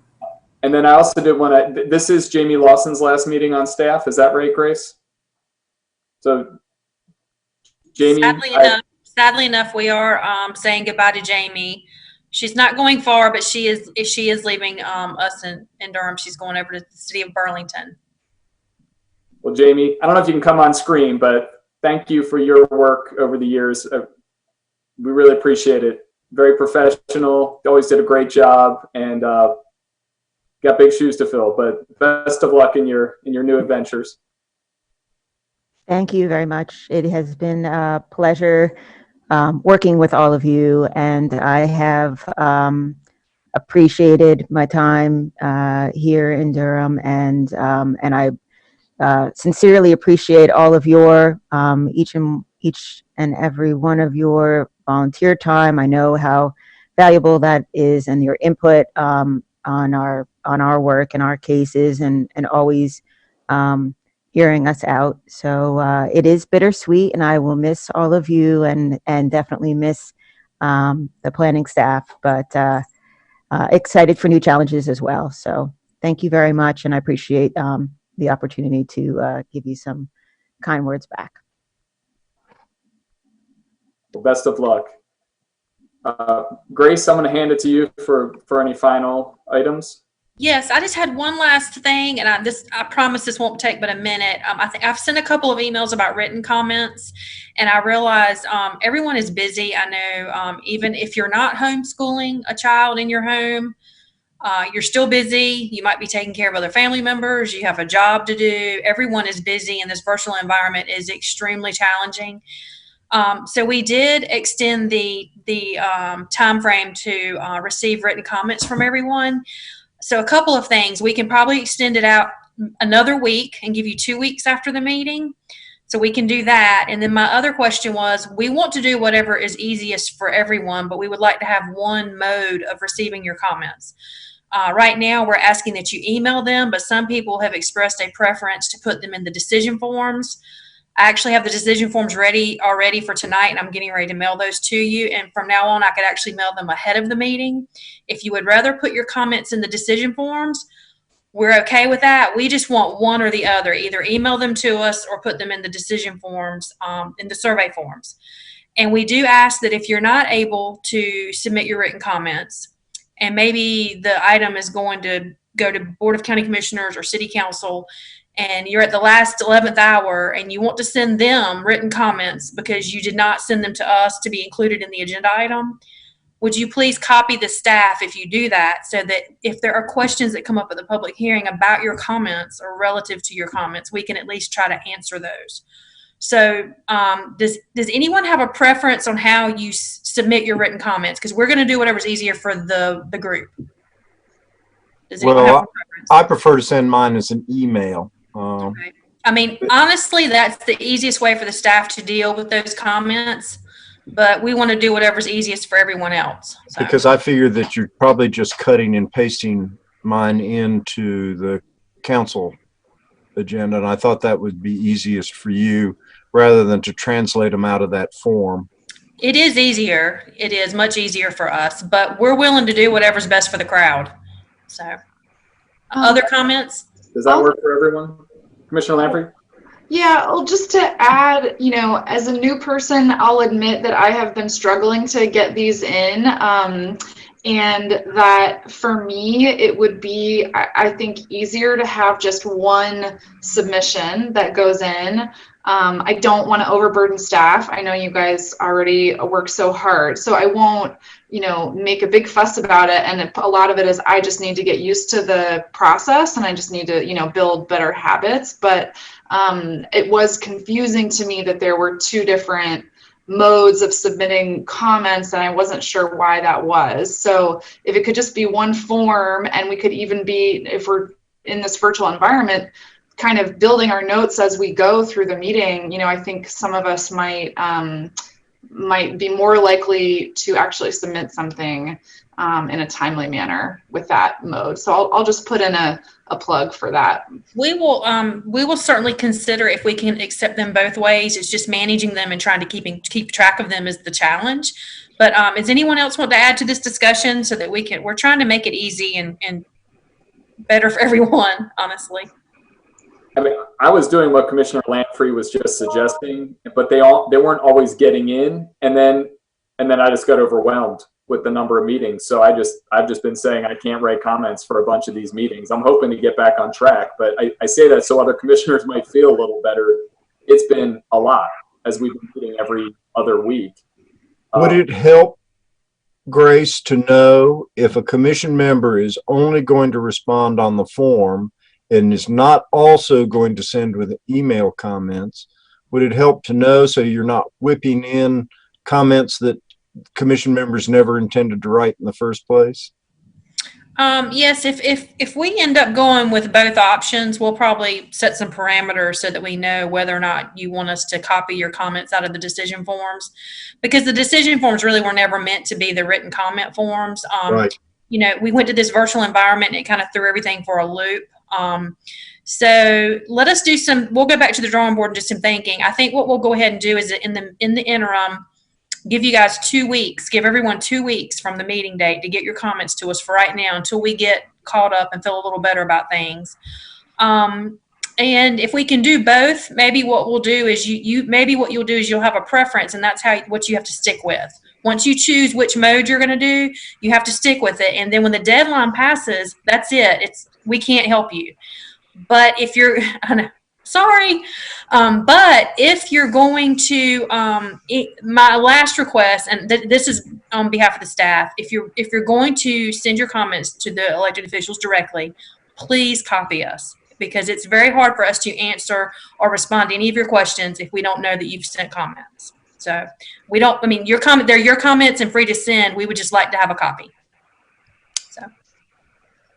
Great. Thanks, Grace. Thanks for working with us. I like that last proposal. Okay. That if we can each do a path, but just stay on your path for staff. Stay in your lane, right? Stay in your lane.